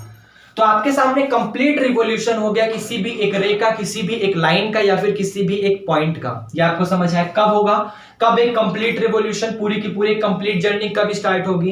कि आपके सामने किसी एक रे ने, जहां से उसका इनिशियल पॉइंट था, जहां से अपनी उसने जर्नी स्टार्ट करी थी, वो घूमते घूमते फिर दोबारा अपनी आके उसी जर्नी पर पहुंच गई है, तो उस वाले पॉइंट को टर्मिनल पॉइंट या फिर फाइनल पॉइंट कहा जाता है। और ऐसे वाले केस में उसका इनिशियल पॉइंट और टर्मिनल पॉइंट, या फिर इनिशियल रे या फिर टर्मिनल रे, जो भी है वो आपस में इक्वल हो चुका है, वो आपस में सेम हो चुका है। तो ऐसी कंडीशन को ही कंप्लीट रिवॉल्यूशन कहा जाता है। ये आपको समझ आया? अब मान लीजिए कोई भी एक कंप्लीट रिवॉल्यूशन है, वो कितना होता है? जैसे मान लीजिए एक एंगल है, या आपके अभी मैंने आपको डिग्री रेडियन नहीं पढ़ाया, तो मैं सिर्फ ऊपर ऊपर बात करूंगा, मैं डिग्री रेडियन में भी नहीं घुसना चाहूंगा। मैंने आपको ये बताया कि इस रे ने अपना पूरा का पूरा एक कंप्लीट रिवॉल्यूशन करा। उसने यहां से स्टार्टिंग करी और ऐसे घूमते घूमते वो दोबारा आके यहीं पर पहुंच गई। इसका मतलब है उसने अपनी 360 यूनिट को कवर कर लिया। इसका मतलब है उसने अपनी पूरी एक 360 यूनिट को कवर कर लिया। आप समझिए, यहां पर इसके पीछे पूरी एक अलग हिस्ट्री है। 360 यूनिट का मतलब है कि मान लीजिए कोई भी एक रे है, वो पूरी की पूरी एक कंप्लीट रिवॉल्यूशन कर लेती है। तो अगर मैं आपको डिग्री पढ़ा देता, हल्का सा भी पढ़ा देता, तो मैं ये कहता कि उसने पूरी की पूरी 360 डिग्री कंप्लीट कर लिया। आप देखते होंगे जो भी आपका एक सर्कल होता है, सर्कल के बारे में तो आप लोगों को बहुत बेसिक से नॉलेज होगी, और उम्मीद भी करता हूं पता होगा ये आपका सर्कल के बारे में। आप लोग जानते हैं सर्कल की कोई भी एक रिवॉल्यूशन होती है वो पूरी की पूरी 360 डिग्री होती है। भले ही अभी मैंने आपको डिग्री के बारे में नहीं पढ़ाया, लेकिन बहुत हल्का सा टच करते हुए जाना चाहूंगा। मैं यहां पर अगर 360 यूनिट लिख दूंगा तो भी कोई फर्क नहीं पड़ेगी, क्योंकि मैंने अभी आपको एंगल का मेजरमेंट किस चीज में होता है, उसकी यूनिट क्या होती है, वो अभी आपको नहीं पढ़ा है, वो डिग्री और रेडियन में चलेगा। लेकिन अभी मैं जस्ट आपको बताऊं तो किसी भी कोई भी आपके सामने एक रे है, अगर वो पूरा का पूरा अपना कंप्लीट जर्नी कंप्लीट कर लेती है, पूरा उसका एक कंप्लीट रिवॉल्यूशन हो जाता है, इसका मतलब उसने 360 यूनिट का एंगल पूरा कवर कर लिया। ये आपको समझ आया? जैसे सर्कल के बारे में आप लोगों ने सुना होगा कि अगर वो पूरा का पूरा एक अपनी कंप्लीट जर्नी कंप्लीट कर लेता है, वो अपनी पूरी एक जर्नी कंप्लीट कर लेता है, तो वो पूरा 360 डिग्री का होता है, और सर्कल भी 360 डिग्री का होता है। ऐसा हम लोग बोलते हैं, जनरली ऐसा बोलते हैं। अभी मैं आपको वहां नहीं ले जा रहा। तो ये कंप्लीट रिवॉल्यूशन पूरा का पूरा एक 360 यूनिट का होता है। मेरे को समझाना है आपको इसके ऊपर। यहाँ पर चलिए कुछ भी हो सकता है ना, वो अभी जब हम लोग पढ़ेंगे कि वो इतना मापा जा रहा है, वो इतना मापा जा रहा है। जैसे मान लीजिए यहां से यहां तक की डिस्टेंस 10 किलोमीटर है, जैसे मैं समझा देता हूं आपको। मान लीजिए यहां से यहां तक की डिस्टेंस 10 किलोमीटर है, अगर मैं किलोमीटर यूनिट लेके चलूं, यहां से यहां तक की 20 किलोमीटर, यहां से यहां तक की 30 किलोमीटर, यहां से यहां तक की 100 किलोमीटर, यहां से यहां तक की 200 किलोमीटर, यहां पे 250, 225, 270, चाहे जो भी हो, वो अपनी कुछ ना कुछ यूनिट में यहां पर अपनी रिवॉल्यूशन को कंप्लीट कर रहा होगा। तो जब उसने यहां पर अपनी पूरी रिवॉल्यूशन को कंप्लीट करा, तो इसका मतलब उसने 360 यूनिट का 360 जो है उसका रिवॉल्यूशन पूरा कंप्लीट हो गया। वो यूनिट आपके सामने कुछ भी हो सकती है। तो मुझे समझाना आपको यहाँ पर यह है कि जो ये 360 नाम का लिया गया, देखिए आपके सामने क्या मतलब, ये 360 ले लिया, कुछ भी हो गया ऐसे, मतलब ऐसे नहीं हो गया। अगर मान लीजिए मैं यहाँ पर 100 लिख देता, तो ऐसा नहीं है कि चलो हाँ ठीक है पूरा का पूरा कंप्लीट रिवॉल्यूशन हुआ होगा, और वो जो भी रिवॉल्यूशन हुआ होगा वो 100 यूनिट का हुआ होगा। अभी आगे हम लोग पढ़ेंगे तो मैं बोलता 100 डिग्री का हुआ होगा। ऐसा नहीं होता, ऐसे मैं कोई भी अपने मन का नहीं ले सकता, उसके पीछे बहुत सारे रीजन है। तो यहाँ पर हम लोग ये लेते हैं कि जो आपके सामने पूरा का पूरा कंप्लीट रिवॉल्यूशन हुआ है वो 360 डिग्री का हुआ है। लेकिन मैं अभी आपको 360 यूनिट बता रहा हूं, क्योंकि मैंने आपको डिग्री नहीं पढ़ाया। ये आपको समझ है कि पूरा का पूरा कंप्लीट रिवॉल्यूशन 360 डिग्री, बस इतना कहा जाता है कि पूरा का पूरा कंप्लीट रिवॉल्यूशन 360 यूनिट का होता है। तो ये पूरी की पूरी आपको अभी महाभारत समझानी है। समझिए क्या होता है, देखिए। तो आइए अब हम लोग क्या करते हैं, 360 के बारे में कुछ समझते हैं, क्या है, क्यों लिया गया 360 को। तो देखिए सबसे पहले जो बेबीलोनियंस थे, हम लोगों ने ये देखा था कि जो बेबीलोनियंस थे मतलब वो 20 कुछ कुछ पता नहीं कितने 3500 बीसी में आए थे शायद। तो हम लोगों ने ये देखा था कि उन लोगों को ट्रायंगल के बारे में काफी अच्छी नॉलेज थी, और हम लोग आगे चल के यही पढ़ेंगे कि अगर आपके सामने ट्रायंगल के बारे में आप लोगों को काफी अच्छी नॉलेज है, इसका मतलब आप लोग ट्रिग्नोमेट्री के बारे में भी काफी अच्छी नॉलेज रखते हो। हम लोग आगे चल के ये पढ़ेंगे। तो हम लोग जब ये देख रहे थे कि बेबीलोनियंस जो थे उनको ट्रायंगल के बारे में अच्छी नॉलेज थी, तो इसका मतलब हम लोग ये मान के चल रहे थे, उस समय ट्रिग्नोमेट्री नाम का वर्ड नहीं आया था, उनको ट्रायंगल्स के बारे में नॉलेज थी। फिर उसके बाद हम लोगों ने देखा चाहे इजिप्टियंस थे उनको अच्छी नॉलेज थी, मतलब उन्होंने क्या करा कि और ज्यादा हमने देखा कि उनको ट्रिग्नोमेट्री के बारे में और ज्यादा अच्छी नॉलेज हुई थी। फिर उसके बाद ग्रीक था, फिर इंडियन थे, फिर इस्लामिस्ट थे, मतलब यहाँ सबसे हमको इनके बारे में नॉलेज मिलती चली गई थी। लेकिन जो 360 है उसके पीछे लेने का रीजन ये है कि जो ये बेबीलोनियंस होते हैं वो उनके समय में क्या हुआ करता था कि वो 360 डेज का अपना पूरा एक साल कंप्लीट किया करते थे। बेबीलोनियंस जो है वो 360 डेज का, इसके बहुत सारे रीजन है, वो 360 डेज का अपना पूरा का पूरा एक साल मतलब 1 ईयर कंप्लीट किया करते थे। जैसे हम लोग यहाँ पर 365 366 लेते हैं, 365 जनरली, तो आप हमारे सामने 365 मतलब 365 दिन का एक साल कंप्लीट होता है। वैसे बेबीलोनियंस जो थे वो उस समय 360 दिन का पूरा अपना एक साल कंप्लीट करते थे। क्यों? क्योंकि वो ये मानते थे, तो वो इस चीज को तो काफी अच्छे से जानते थे कि जो हमारा अर्थ है, जैसे मैंने अभी आपको बताया कि जो हमारा अर्थ है वो सन के चारों तरफ 366 डेज में पूरा का पूरा एक अपना रिवॉल्यूशन को कंप्लीट करता है। लेकिन वो लुनार एक्लिप्स में काफी ज्यादा विश्वास करते थे। जैसे आप जानते हैं लुनार एक्लिप्स जो होते हैं वो ग्रहण लगते हैं, तो उसमें वो काफी ज्यादा विश्वास करते थे, और उनका ये मानना था कि अगर किसी दिन भी लुनार एक्लिप्स होता है तो वो उस दिन को अपने डेज में काउंट नहीं किया करते थे। उनका ये मानना था कि चाहे आज सूरज ना निकले या फिर आज चांद ना निकले, तो इसका मतलब आज दिन नहीं निकला, क्योंकि वो लोग अपने डेज को इसी तरीके से कंप्लीट कर देते हैं ना कि अगर मान लीजिए पृथ्वी ने सूरज के चक्कर काट रही है, तो मान लीजिए उसने अपने एक्सिस पे 1 पॉइंट ऐसे घूम गई, मान लीजिए ऐसे उसने कंप्लीट करा, तो 1 डेज कंप्लीट कर लिया, मतलब उस 1 डेज में उसको सूरज भी दिखा होगा, उसको चांद भी दिखा होगा। लेकिन लुनार एक्लिप्स वाले दिन या तो सूरज नहीं दिखेगा या तो चांद नहीं दिखेगा। ऐसे 2 रीजन हमारे सामने हो सकते हैं, दोनों में से कोई एक कंडीशन होगी, तो उस दिन तो पूरा का पूरा कंप्लीट नहीं हुआ। तो वो लोग क्या करते थे, ये मानते थे कि जो लुनार एक्लिप्स होता है वो उनकी लाइफ में काफी ज्यादा वैल्यू करती थी, और उनका ये मानना था कि लुनार एक्लिप्स वाला दिन नहीं होता। और वैसे टोटली जनरली एक साल में टोटल ऐसे 10 डेज होते हैं अप्रोक्सीमेशन जिस दिन लुनार एक्लिप्स होता है। तो आपके सामने 366 में से अगर हम लोग उस टाइम को सब्ट्रैक्ट कर देते हैं तो रिजल्ट हमें यहाँ पर 356 मिलता है। ये आपको समझ आया कि हमारे सामने 366 पूरे के पूरे कंप्लीट डेज थे, उसमें से हम लोगों ने 10 लुनार एक्लिप्स को हटाया, तो हमारे पास 356 डेज बचे। अब वो लोग यहाँ पर कंफ्यूज थे कि अपने टोटल के टोटल डेज चाहे वो 1 ईयर में हो, वो उसको 360 लेके चले या फिर 366 लेके चले या फिर 356, मैं 366 356 बोलूंगा, वो यहाँ पर 366 लेके चले या फिर 356 लेके चले, वो यहाँ पर इस चीज में कंफ्यूज थे। तो कंफ्यूज होने के बाद क्या करा कि उन लोगों ने एक अप्रोक्सीमेट पर पहुंचने के लिए इन दोनों का एक एवरेज पॉइंट ले लिया। उन्होंने ये कहा कि हम लोग जो है इसका एवरेज पॉइंट लेंगे, और एवरेज पॉइंट 366 और 356 का 360 आएगा मेरे हिसाब से, तो या 362 आएगा लगभग, क्योंकि देखते हैं क्या होता है। 366 प्लस का 356 रिजल्ट मिलेगा 2, यहां पर आ जाएगा 1, यहां पर भी 2, यहां पर आ जाएगा 1, यहां पर 722। जब आप इसको सब्ट्रैक्ट करेंगे तो आपके सामने आएगा 361, मतलब आपके सामने 361 डेज उन्होंने क्या करा, उसका एवरेज निकाला। लेकिन एवरेज निकालने पर 361 जो है वो काफी अजीब नंबर था, क्योंकि आप उसे ब्रेक नहीं कर सकते, उसमें ऐसे बहुत सारे रीजन थे। तो 361 को उन्होंने एक्सेप्ट नहीं करा, और 361 की बजाय उन्होंने ये कहा कि हम लोग यहाँ पर 360 को क्या करेंगे, अपना पूरा का पूरा एक साल में इतने दिन मान के चलेंगे। क्यों? क्योंकि 360 लेने का एक रीजन तो ये था क्योंकि वो जानते थे टोटल तो 366 डेज नहीं होते ना, टोटल तो 365 दिन 23 घंटे शायद 8 मिनट 56 सेकंड कुछ ऐसा ही होता, शायद ऐसा ही होता, मुझे भी नहीं पता। तो वो कह रहे थे कि उसमें से जो आपका कुछ ना कुछ समय घट रहा है, वो जो भी 2 मिनट 3 मिनट जो भी समय घट रहा है 7 मिनट 8 मिनट का, वो पूरा का पूरा अगर कंप्लीट होगा तो एक डेज तो बना ही देगा, एक 24 घंटे तो बना ही देगा। तो उन्होंने पूरा का पूरा एक राउंड फिगर करा। राउंड फिगर करने के बाद यहां से कुछ दिन हट रहे थे, मतलब कुछ मिनटें यहां से हट रही थी, उन मिनट को कलेक्ट करा, उनकी कैलकुलेशन करी। कैलकुलेशन करने के बाद ये देखा कि अगर टोटल 361 डेज हो रहे हैं तो 361 डेज में से कुछ यहां से हट भी तो रहे थे मिनट, उस मिनट को राउंड फिगर करा तो वो अपना 360 पे पहुंचे थे। ये आपको समझ आया।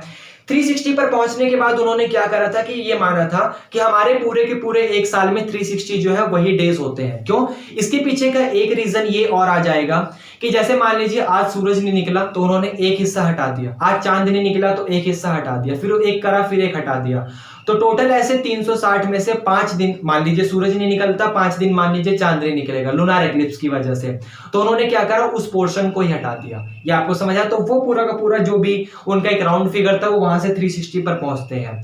360 खूबसूरत नंबर एक इस वजह से भी बन जाता है कि 360 सबसे पहली बात तो एक हाईली कंपोजिट नंबर है। अब आप लोगों ने यहाँ पर हाईली कंपोजिट नंबर के बारे में नहीं सुना होगा तो मैं आपको बता देता हूं कि हाईली कंपोजिट नंबर का मीनिंग होता है कि कोई भी एक ऐसा नंबर जिसके बहुत सारे फैक्टर्स हो, मतलब जिसके कोई भी कंपोजिट नंबर जिसके फैक्टर इतने सारे हो कि उससे छोटे नंबर में उसके इतने फैक्टर ना हो पाए। आपको समझ आया होगा मैंने क्या बोला? कोई भी किसी भी नंबर को आप हाईली कंपोजिट नंबर बोलोगे अगर उसके पास इतने सारे फैक्टर हो कि उससे नीचे आने वाले किसी भी नंबर के पास उतने सारे फैक्टर ना हो। या आपको समझ आया? किसी भी नंबर को आप हाईली कंपोजिट नंबर तब बोलोगे जब उसके पास इतने सारे फैक्टर हो। जैसे मान लीजिए 360 1 से करता है, 2 से करता है, 3 से करता है, 4 से करता है, 5 से करता है, 7 से पता नहीं, 8 से करता होगा, 9 से, जो भी है पूरा करता होगा। तो आपके सामने जो भी यहाँ पर ये 360 लिखा है इसके पास इतने सारे फैक्टर हैं कि अगर मैं 1 से लेकर 365 तक सबके फैक्टर निकालने बैठूंगा तो वो 360 तक 359 तक अगर बैठूंगा तो वो 360 तक नहीं आएगा। मतलब 360 एक ऐसा नंबर है कि उससे हाईली कंपोजिट नंबर है। ये आप समझ रहे? उससे छोटे में उससे जैसे मान लिया मैंने 360 के पास टोटल मान लीजिए 20 फैक्टर है, मेरे को भी नहीं पता अभी, मान लीजिए टोटल 20 फैक्टर है, तो 1 से लेकर 359 में ऐसा कोई भी नंबर नहीं है जिसके पास 20 फैक्टर होंगे। ये आपको समझ आया? तो ये एक हाईली कंपोजिट नंबर है। क्योंकि जब बहुत समय पहले की बात है जब बीसीज में काम चला करता था, जब बीसीज में लोग रहते थे तो वहां पर उन्हें इन सब चीजों के बारे में नॉलेज नहीं थी, वो नंबर्स के ऊपर खेलते थे, वो नंबर्स के बारे में अपनी जानकारी को इकट्ठा किया करते थे। तो जब वो नंबर्स के बारे में मतलब समझ लीजिए नंबर के मास्टरमाइंड थे वो लोग, आज के टाइम पे तो बहुत ज्यादा कम हो गया है, तो वो लोग नंबर्स के बारे में ही देख रहे थे। तो उन्होंने ऐसी चीजें बताई कि मान लीजिए 360 आपके सामने एक ऐसा नंबर है जिसके पास अगर मान लीजिए टोटल x फैक्टर होंगे तो 1 से लेकर 359 में ऐसा कोई भी नंबर नहीं है जिसके पास x फैक्टर हो। जैसे मान लीजिए 2 के पास टोटल कितने फैक्टर है? 2, 1 और 2, तो 2 से नीचे आने वाले नंबर में ऐसा कोई भी नंबर नहीं है जिसके पास 2 फैक्टर हो। 2 से नीचे एक ही नंबर आता है 1, और 1 के पास सिर्फ एक ही फैक्टर है 1, उसके पास 2 फैक्टर नहीं है। ये आपको समझ आया? तो 2 आपका एक हाईली कंपोजिट नंबर है। मान लीजिए 3 है, अब 3 के पास 2 फैक्टर है 1 और 3, इसके अलावा कुछ और नहीं है, लेकिन 3 से पहले 2 आ गया जिसके पास 2 फैक्टर थे, तो 3 आपका हाईली कंपोजिट नहीं बन पाएगा। ये आपको समझ आया? उसके बाद मान लीजिए 4 के पास टोटल 3 फैक्टर है, 1 भी है, 2 भी है और 4 भी है। ये आप समझ रहे हो? और 4 से पहले ऐसा कोई भी नंबर नहीं है, ना ही 1, ना ही 2 और ना ही 3 जिसके पास टोटल 3 फैक्टर हो, तो 4 एक हाईली कंपोजिट नंबर है। सेम बाय दिस कंडीशन 360 एक हाईली कंपोजिट नंबर है, क्योंकि अगर इसके पास टोटल x फैक्टर है तो 1 से लेकर 359 में ऐसा कोई भी नंबर नहीं आता जिसके पास x फैक्टर हो जाएंगे। ये आपको समझ आया? तो ये एक बहुत बड़ा रीजन था 360 लेने का। उसके बाद 360 के सामने मैं इसको रफ करूंगा, कर दो, ठीक है।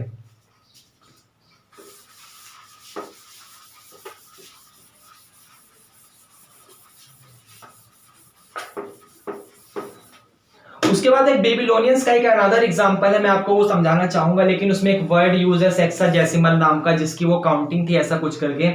जैसा आप लोगों ने यहाँ देखा होगा कि आज के टाइम पे हम अपने बेस को 10, 100, 1000 ये सब मान के चलते हैं। जैसे मान लीजिए 10 सब्सक्राइबर हो गए, 100 सब्सक्राइबर हो गए, 1000 सब्सक्राइबर हो गए, 10,000 हो गए, लाख, मतलब 1 के पीछे 000 को हम लोग अपना बेस मान के चलते हैं कि मान लीजिए 10 रुपए हो गए, 100 रुपए, 1000 रुपए, ऐसे कर करके, तो हम अपने बेस को 10 मान के चलते हैं। लेकिन जो बेबीलोनियंस थे वो अपने बेस को 60 मान के चलते थे। क्यों? क्योंकि उनका ये मानना था कि इस दुनिया में टोटल 60 ही काउंटिंग है, उसके अलावा कोई और काउंटिंग ही नहीं है। ये आपको समझ आया? मतलब वो जो भी उनके वर्ड्स थे, जो भी उनके सिंबल थे बातें करने के, समझने के, वो टोटल 60 ही थे, उसके अलावा कोई और नहीं था। तो उन्होंने क्या करा कि मान लीजिए, उन्होंने ये बताया कि मान लीजिए आप कोई भी एक सर्कल बनाइए, आप जनरली कोई भी एक सर्कल बनाइए और उसमें आप जो भी ट्रायंगल ले रहे हो उसका बेस 60 होना चाहिए। 60 होने का मतलब जैसे मान लीजिए 60 मीटर हो, 60 मिलीमीटर हो, किलोमीटर तो बहुत ज्यादा हो जाएगा, 60 सेंटीमीटर हो, ऐसे करके जो भी बेस ले रहे होगे वो आपका 60 होना चाहिए। तो अगर आपने कोई भी एक सर्कल बनाया और उसमें क्या करा, 60-60 बेस के इक्विलेटरल ट्रायंगल को फिल करा। मैं दोबारा रिपीट करूंगा, आपने एक सर्कल बनाया और उस सर्कल में 60-60 बेस के इक्विलेटरल ट्रायंगल को फिल करा।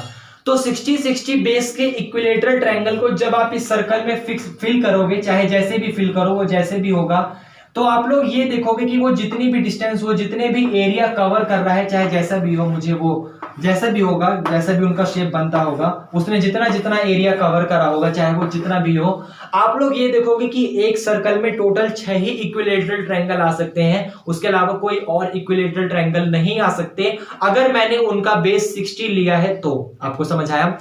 एक सर्कल में अगर आप कोई इक्विलेटरल ट्रायंगल को फिल करना चाहते हो जिसका बेस 60 है, तो ऐसे टोटल 6 ही इक्विलेटरल ट्रायंगल आ सकते हैं, इसके अलावा कोई और ट्रायंगल नहीं आ सकते। तो यहां से भी एक अनदर रीजन आया था कि आप जब 60 की मल्टीप्लाई करोगे 6 में तो रिजल्ट आपको 360 मिल जाएगा। ये समझ आया? उसके बाद एक रीजन आपके सामने ऐसे ये रीजन आया था। तो ऐसे बहुत सारे रीजन है जो कि इस कंडीशन को सेटिस्फाई करते हैं।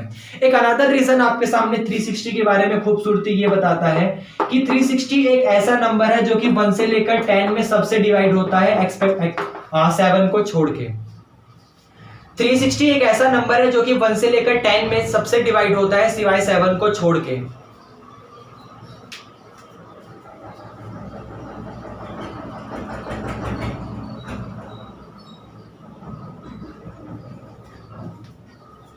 और मैंने आप लोगों को पहले, जब बहुत पहले मैं आप लोग नंबर्स के ऊपर पढ़ा रहा था, तो मैंने वहां पर आपको बताया है कि 7 एक बहुत ही गंदा नंबर है या फिर बहुत ही खूबसूरत नंबर है। इसके बारे में आप लोग नहीं कह सकते क्योंकि दुनिया में बहुत सारी चीजें 7 के बारे में, अगर आप लोग किसी भी रैंडम पर्सन को क्लिक करेंगे और उसे बोलेंगे 1 से 10 के बीच में नंबर सोच, तो मैक्सिमम 90% लोग 7 सोचेंगे। इस दुनिया में 7 कॉन्टिनेंट है, 7 रंग होते हैं, 7 पता नहीं क्या, मतलब ऐसे 7 बहुत सारी चीजें हैं, या आप लोग समझ रहे हो।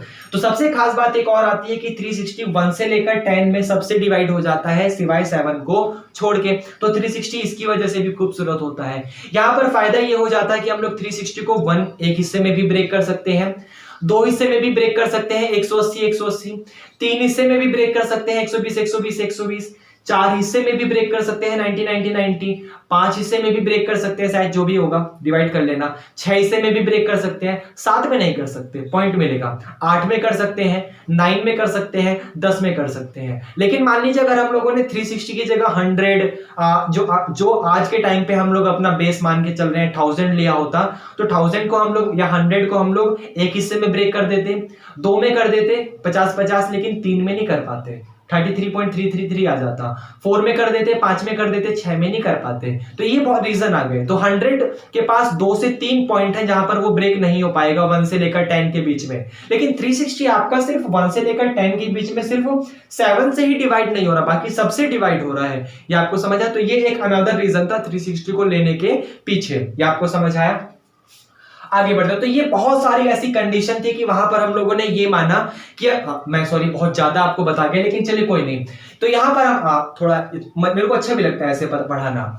तो ऐसे हमारे सामने बहुत सारे रीजन आ गए थे जहां पर हम लोग ये मान के चलेंगे कि अगर कोई भी रे अपनी पूरी की पूरी कंप्लीट रिवॉल्यूशन, मतलब पूरा का पूरा एक अपना रिवॉल्यूशन को कंप्लीट कर लेता है, तो वो अपना 360 यूनिट आगे हम लोग जो भी पढ़ेंगे वो कंप्लीट करता है। मतलब अगर आपके सामने कोई भी एक रे पूरी की पूरी एक रिवॉल्यूशन को कंप्लीट करती है, इसका मतलब उसने 360 यूनिट के डिस्टेंस को या फिर 360 यूनिट की रोटेशनल को कवर कर लिया। तो ये बहुत सारे रीजन था 360 लेने के पीछे। ये आपको समझ आया? आगे बढ़ते हैं, इसे रफ कर दें, ठीक है।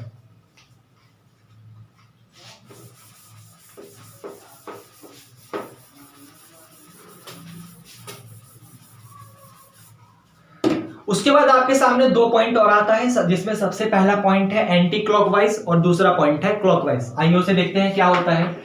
सबसे पहला पॉइंट आपके सामने आता है एंटी क्लॉकवाइज और अनदर पॉइंट आपके सामने आता है क्लॉकवाइज। तो दोनों को देखते हैं क्या होता है, दोनों का मीनिंग। क्लॉकवाइज ध्यान से देखिएगा, एंटी क्लॉकवाइज का मतलब जैसे देख सकते हैं ना, क्लॉक है आपके सामने, कोई भी एक घड़ी है और वो एंटी है। एंटी का मतलब होता है अपोजिट है, बिल्कुल उसके जैसे। अब घड़ी जैसे देखिए, आपकी घड़ी होती है वो कैसे घूमती है। अगर मैं यहाँ पर एक घड़ी बनाऊं मान लीजिए, तो वो आपके सामने ऐसे घूमती है, इस डायरेक्शन में जा रही है, फिर इधर जा रही है, फिर इधर जा रही है, फिर इधर जा रही है, फिर ये जा रही है, मतलब ये घड़ी की डायरेक्शन में घूम रही है। तो कोई भी डायरेक्शन, कोई भी रोटेशन आपकी घड़ी की डायरेक्शन में होती है, मतलब इस तरीके से होती है। जैसे मान लीजिए आप लोग अगर इस तरीके से देख रहे हैं, तो कोई भी रोटेशन अगर आपके लेफ्ट हैंड साइड की तरफ, सॉरी राइट है, ये राइट है, अगर कोई भी रोटेशन आपकी ऐसे राइट हैंड साइड की तरफ होती है तो उसको क्लॉकवाइज कहा जाता है, क्योंकि उसने क्या करा, घड़ी की दिशा में अपनी रोटेशन को कवर करा। लेकिन अगर मान लीजिए कोई भी आपके सामने रे है, वो घड़ी से अपोजिट की डायरेक्शन में जाती है, तो अपोजिट में जाने का मतलब होता है एंटी। जैसे आप लोग देखते हैं ना, आजकल वर्ड चल रहा है एंटी नेशनल, एंटी पॉलिटिशियन, या जो भी ऐसा, तो एंटी का मतलब अपोजिट है, बिल्कुल उससे अपोजिट है। तो वैसे अगर मान लीजिए कोई भी रे है, वो इस घड़ी की डायरेक्शन में चल रही है, जैसे मान लीजिए ये आपके सामने एक रे है, ये इसका इनिशियल पॉइंट है, इसने रोटेट करा, लेकिन रोटेट करने का मतलब ये यहां से इस तरफ नीचे की तरफ आई और इसने यहां पर अपनी फाइनल पॉइंट पे पहुंच गई, ये इसका फाइनल पॉइंट है। तो फाइनल पॉइंट पर पहुंचने के बाद आप लोग अगर इसकी रोटेशन को देखेंगे, तो इसकी रोटेशन जो है वो क्लॉकवाइज है, तो इसको कहा जाएगा क्लॉकवाइज डायरेक्शन में, इसको कहा जाएगा क्लॉकवाइज डायरेक्शन में, क्योंकि इसने क्लॉकवाइज की तरफ रोटेट करा है, घड़ी की तरह रोटेट करा है, तो इसका कहा जाएगा इसने क्लॉकवाइज डायरेक्शन में अपनी रोटेशन को कवर करा है। जबकि मान लीजिए आपके सामने कोई एक रे है जिसका ये इनिशियल पॉइंट है और उसने रोटेशन स्टार्ट करी, और रोटेशन स्टार्ट करने के बाद वो यहां पॉइंट पर आके पहुंच गई, तो ये वाला पॉइंट इसका फाइनल पॉइंट हो जाएगा। लेकिन इसने घड़ी की दिशा से अपोजिट डायरेक्शन में मूव करा है, तो इसको कहा जाएगा एंटी क्लॉकवाइज डायरेक्शन में इसने अपनी रोटेशन को कंप्लीट या फिर कवर करा है। समझ आया आपको?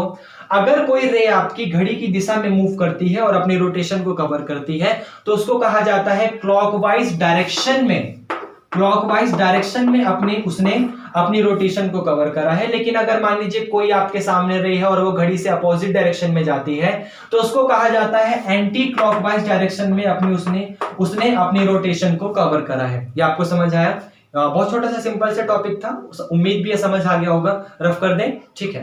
अब जब हम लोगों ने यहाँ पर एंटी क्लॉकवाइज और क्लॉकवाइज के बारे में पढ़ लिया, तो हमने अभी जस्ट आपको ये बताया कि अगर कोई एक रे इस एंटी क्लॉकवाइज डायरेक्शन में मूव करती है, तो एंटी क्लॉकवाइज डायरेक्शन में मूव कर गई, ठीक है।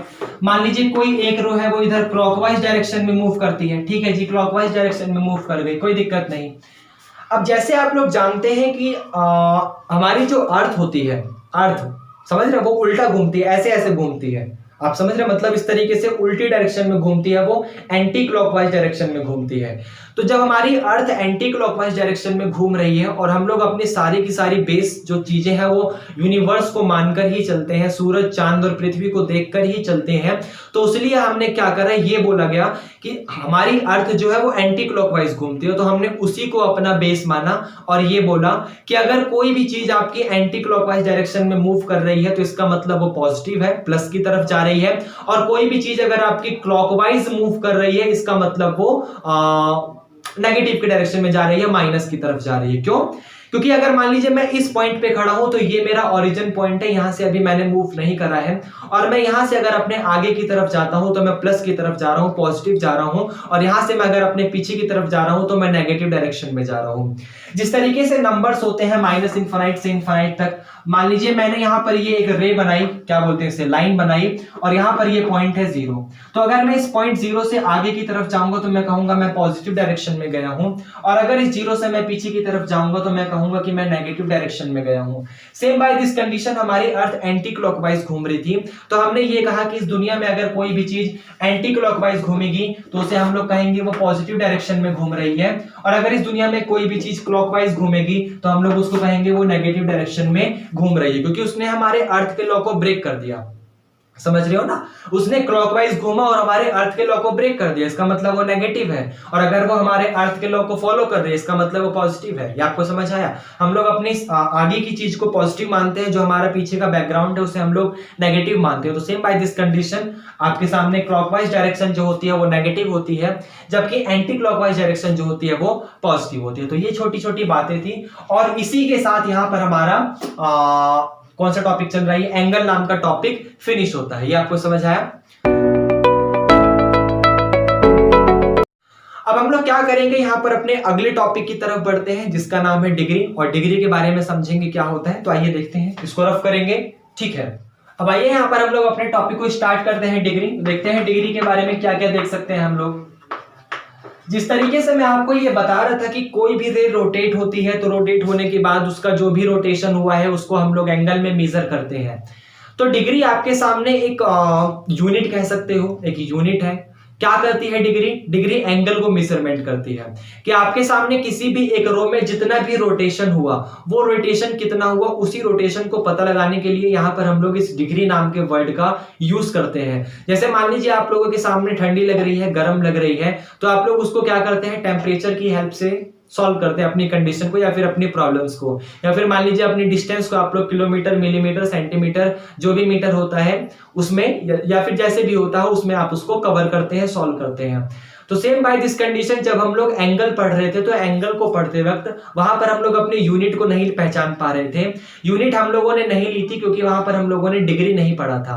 वहां पर हम बार बार आपसे ये कह रहे थे कि आपके सामने इस रे ने जितना भी रोटेशन करा वो रोटेशन आपका इतना यूनिट है, इतना यूनिट है, हम आपको ये बता रहे थे।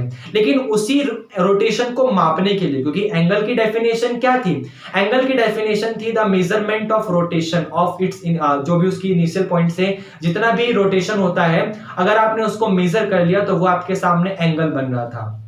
ये आपको समझ आया? अब आप मेजर तो कर लोगे कि हाँ चलो इतना मेजर हुआ, जैसे मान लीजिए उसने 50 यूनिट का डिस्टेंस मेजर करा या जो भी रोटेशन है उसको मेजर करा, जो भी है।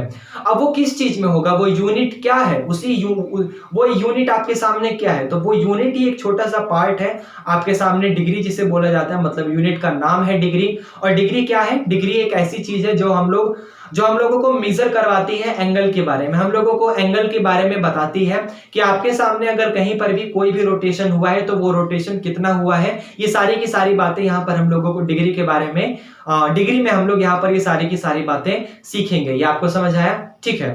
अब आइए हम लोग क्या करते हैं, मैथमेटिक्स की भाषा में डिग्री को समझ लेते हैं कि डिग्री क्या होती है। देखिए सर, डिग्री समझने से पहले मैं आपको छोटी सी बात बताऊं कि जैसे मान लीजिए हम इस दुनिया में कोई भी काम करते हैं तो उसको 1 यूनिट पे लेके कवर करते हैं। 1 यूनिट पे लेने का मतलब अगर हमको किसी भी चीज का 1 यूनिट की वैल्यू पता है, हमको किसी भी चीज में 1 यूनिट की कंडीशन पता है, तो हम दुनिया की कैसी भी चीज निकाल सकते हैं, कितने भी यूनिट की निकाल सकते हैं। जैसे मान लीजिए आपको 1 रुपीज में 5 पेंसिल या फिर 5 चौक मिलती है, तो आप कितने भी रुपीज में कितने भी चौक और कितनी भी चौक कितने भी रुपीज में निकाल सकते हो। तो सेम बाय दिस कंडीशन हम लोग क्या करेंगे, यहाँ पर 1 डिग्री को समझेंगे और उस 1 डिग्री की मदद से हम लोग हमारे सामने चाहे कितनी भी डिग्री आ जाए, एनी वैल्यू ऑफ एक्स, हम लोग उसे बड़ी आसानी से निकाल सकते हैं। तो आइए यहाँ पर हम लोग डेफिनेशन देखते हैं डिग्री की क्या कहती है। देखिए अब देखिए, जिस तरीके से हम लोग समझ रहे थे कि डिग्री एक यूनिट है एंगल की, मतलब अगर हम लोगों को किसी भी एंगल में जितना रोटेशन हुआ उसको अगर मेजरमेंट करना है तो हम लोग उसे डिग्री में ही मेजरमेंट करते हैं। तो उसकी डेफिनेशन यहां पर कुछ इस तरीके से आती है कि if a rotation from the initial side to terminal side is 1/360 of a revolution, the angle is said to have a measure of 1 degree denoted by 1 degree. आपके सामने कोई भी एक रोटेशन होता है, इफ ए रोटेशन, अगर आपके सामने कोई भी रोटेशन होता है from the initial side to terminal side, मतलब जहां से उसकी स्टार्टिंग हुई थी, जहां पर उसने फाइनल खत्म करा, वहां से लेकर वहां पर आपका जो भी रोटेशन हुआ, अगर वो रोटेशन आपका 1/360 हो जाए, 1/360 का मतलब of a revolution. Of a revolution देखिए यहां पर एक रिवॉल्यूशन वर्ड जुड़ गया, तो रिवॉल्यूशन वर्ड जुड़ने का मतलब आपके सामने पूरा का पूरा एक कंप्लीट रिवॉल्यूशन हुआ है। पूरा का पूरा एक कंप्लीट रिवॉल्यूशन 360 डिग्री का होता है। तो आप लोगों ने क्या करा, अगर उस पूरे के पूरे कंप्लीट रिवॉल्यूशन जो कि आपका 360 डिग्री का हो रहा था, अगर आप लोगों ने उस रिवॉल्यूशन को 1/360 में ब्रेक कर दिया, मतलब उसके 360 अलग अलग हिस्से कर दिए, तो जो भी आपका एक हिस्सा होता है वही हिस्सा आपका 1 डिग्री कहलाता है। ये आपको समझ आया? यहां पर देखिए, जैसे मान लीजिए मैंने ग्राफ बनाया, तो आपके सामने ये एक इनिशियल पॉइंट था और उसी के क्या करा, इस इनिशियल पॉइंट ने रोटेट करने स्टार्ट करा और ये घूम के दोबारा यहीं पर आ गई, तो यही पॉइंट आपके सामने फाइनल पॉइंट भी बन चुका, मतलब फाइनल रे भी बन चुकी, मतलब इनिशियल पॉइंट और टर्मिनल पॉइंट भी बन चुका। ये आपको समझ आया? अब आपके सामने जब ये इनिशियल पॉइंट और टर्मिनल पॉइंट दोनों आपस में सेम हो गया, तो सेम होने का मतलब था कि इसने पूरा का पूरा एक रिवॉल्यूशन को कंप्लीट कर दिया। ये आपको समझ आया, मतलब उसकी पूरी एक कंप्लीट रिवॉल्यूशन कंप्लीट हो गई। और आप लोग जानते हो कि पूरा का पूरा एक रिवॉल्यूशन 360 डिग्री का होता है। मतलब अगर कोई आदमी यहां से यहां तक घूम कर आ रहा है तो उसने 360 डिग्री को, क्योंकि अब हम लोग उसको माप रहे हैं, उसको मेजर कर रहे हैं, या फिर चलिए 360 नहीं मानता, मैं यूनिट मान लेता हूं क्योंकि अभी भी मैंने आपको नहीं बताया है। तो उसने पूरी की पूरी अपनी 360 यूनिट को कवर कर लिया। ये आपको समझ आया।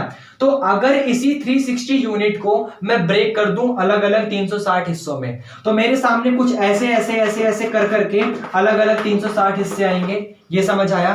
तो उसमें से जो भी एक हिस्सा होगा उसी को यहां पर 1 डिग्री कहा जाएगा। बड़ी सिंपल सी डेफिनेशन है कि आपके सामने कोई भी एक रिवॉल्यूशन होता है, आपके सामने कोई भी एक कंप्लीट रिवॉल्यूशन होता है। कंप्लीट रिवॉल्यूशन होने का मतलब वहां पर उसका इनिशियल पॉइंट और टर्मिनल पॉइंट दोनों आपस में सेम हो चुका है। ये आपको समझ आया।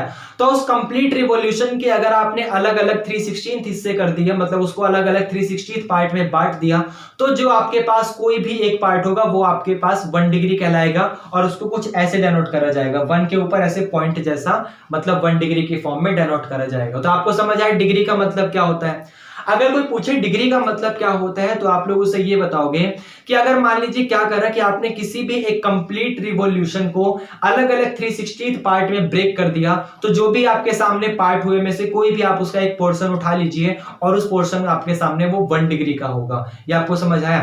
तो जैसे मान लीजिए ये पूरा का पूरा मेरा हाथ ऐसे घूमता है और घूम के दोबारा यहीं पर आ जाता है। तो मान लीजिए जैसे ये अलग अलग 360 हिस्से में घूमता है, पहले इतना घूमा, 1 2 3 4 5 6 7 8 9 10 11 12 13 14 ऐसे करते करते पूरा का पूरा यहां पर आया, जब तक उसने 360 नंबर को कंप्लीट कर लिया। ये आपको समझ आया। तो जो उसने ये एक हिस्सा कंप्लीट करा था, एक हिस्सा, तो ये हिस्सा ही आपके सामने 1 डिग्री कहलाता है। जो भी यहां से यहां तक रोटेशन हुई, इसी रोटेशन को आप लोग 1 डिग्री कहते हो। ये आपको समझ आया। तो ये यहां पर डिग्री का मतलब था। बड़ी सिंपल सी डेफिनेशन है। यहां पर मैं इसको ऐसे भी समझा सकता हूं कि मान लीजिए कोई भी एक सर्कल है। ये आपको समझ आया। आप जानते हो पूरा का पूरा सर्कल 360 डिग्री का होता है, बचपन में पढ़ा है हम लोगों ने, इसके बारे में हम जानते हैं। तो हमने क्या करा, इस सर्कल को अगर अलग अलग 360 हिस्सों में ब्रेक कर दिया, ऐसे अलग अलग अगर हमने इसको 360 हिस्सों में ब्रेक कर दिया, तो जो भी हमारे सामने एक पोर्शन आएगा उसी पोर्शन को 1 डिग्री कहा जाएगा। ये समझ आया आपको। तो ये यहाँ पर डिग्री की डेफिनेशन थी। उम्मीद करते हैं समझ आया होगा। आगे बढ़े, ठीक है। अब देखिए हमारे सामने कंडीशन ये आती है कि जब हम लोग इतना डिग्री पढ़ लेते हैं तो यहीं से सेटिस्फेक्शन नहीं होते। जैसे मान लीजिए ऐसी बहुत सारी चीजें हैं। सर्कल आप लोग कोई बना रहे हो, कोई सर्कल आपने मान लीजिए ये बना दिया सर्कल, ये आपको समझ है। तो इस सर्कल को बनाने में आपने ये कहा कि इसके अलग अलग मान लीजिए आपने 360 पॉइंट ब्रेक कर दिए, तो रिजल्ट आपका जो भी एक पोर्शन होता है उसको आप लोग 1 डिग्री कहते हो। लेकिन आप लोग इस चीज को काफी अच्छे से जानते हो कि जैसे मान लीजिए कोई भी क्या कह सकते हो, कोई भी एक मान लीजिए इमेज है, उस इमेज को आप लोग जितना जूम करोगे वो उतनी ही ज्यादा उसमें डिस्ट्रैक्शन होती चली जाएगी। उसमें जितना जूम करोगे उतनी ज्यादा डिस्ट्रैक्शन होगी, उसको जितना पास कर दोगे वो उतना ज्यादा कम होता चला जाएगा।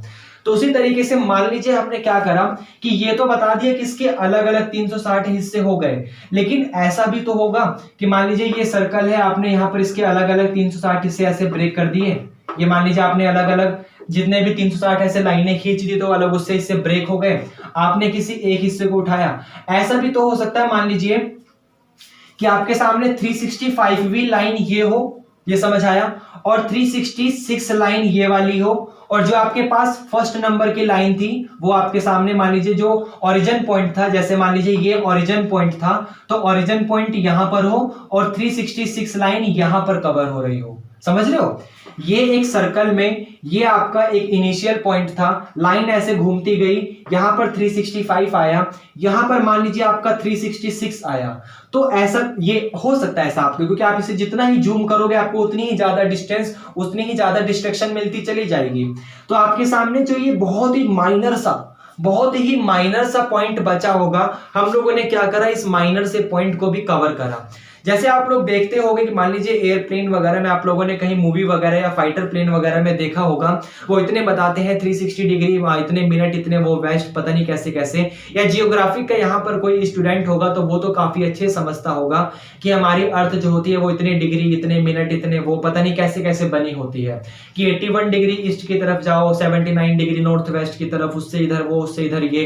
तो फिर वो डिग्री से ही काम नहीं बन जाता। जैसे मान लीजिए आपके सामने ये एक अर्थ है, यहाँ पर 80 डिग्री है, यहाँ पर 79 डिग्री है, और किसी को इस तरफ जाना है, तो इस तरफ जाने पर वो कहां जाएगा, यहां जाएगा, यहां जाएगा, यहां जाएगा, या फिर यहां जाएगा, ऐसे पता नहीं कहां जाएगा, उसको तो नहीं पता वो। तो उसी डिस्टेंस को कवर करने के लिए, उसी मेजरमेंट को कवर करने के लिए क्या करा, हम लोगों ने डिग्री के भी अलग अलग हिस्से को ब्रेक कर दिया। जब हम लोगों ने यहाँ पर डिग्री के अलग अलग हिस्से को ब्रेक करा, तो ये कहा कि आपके सामने पूरा का पूरा कंप्लीट रिवॉल्यूशन का 3/16 पार्ट 1 डिग्री है।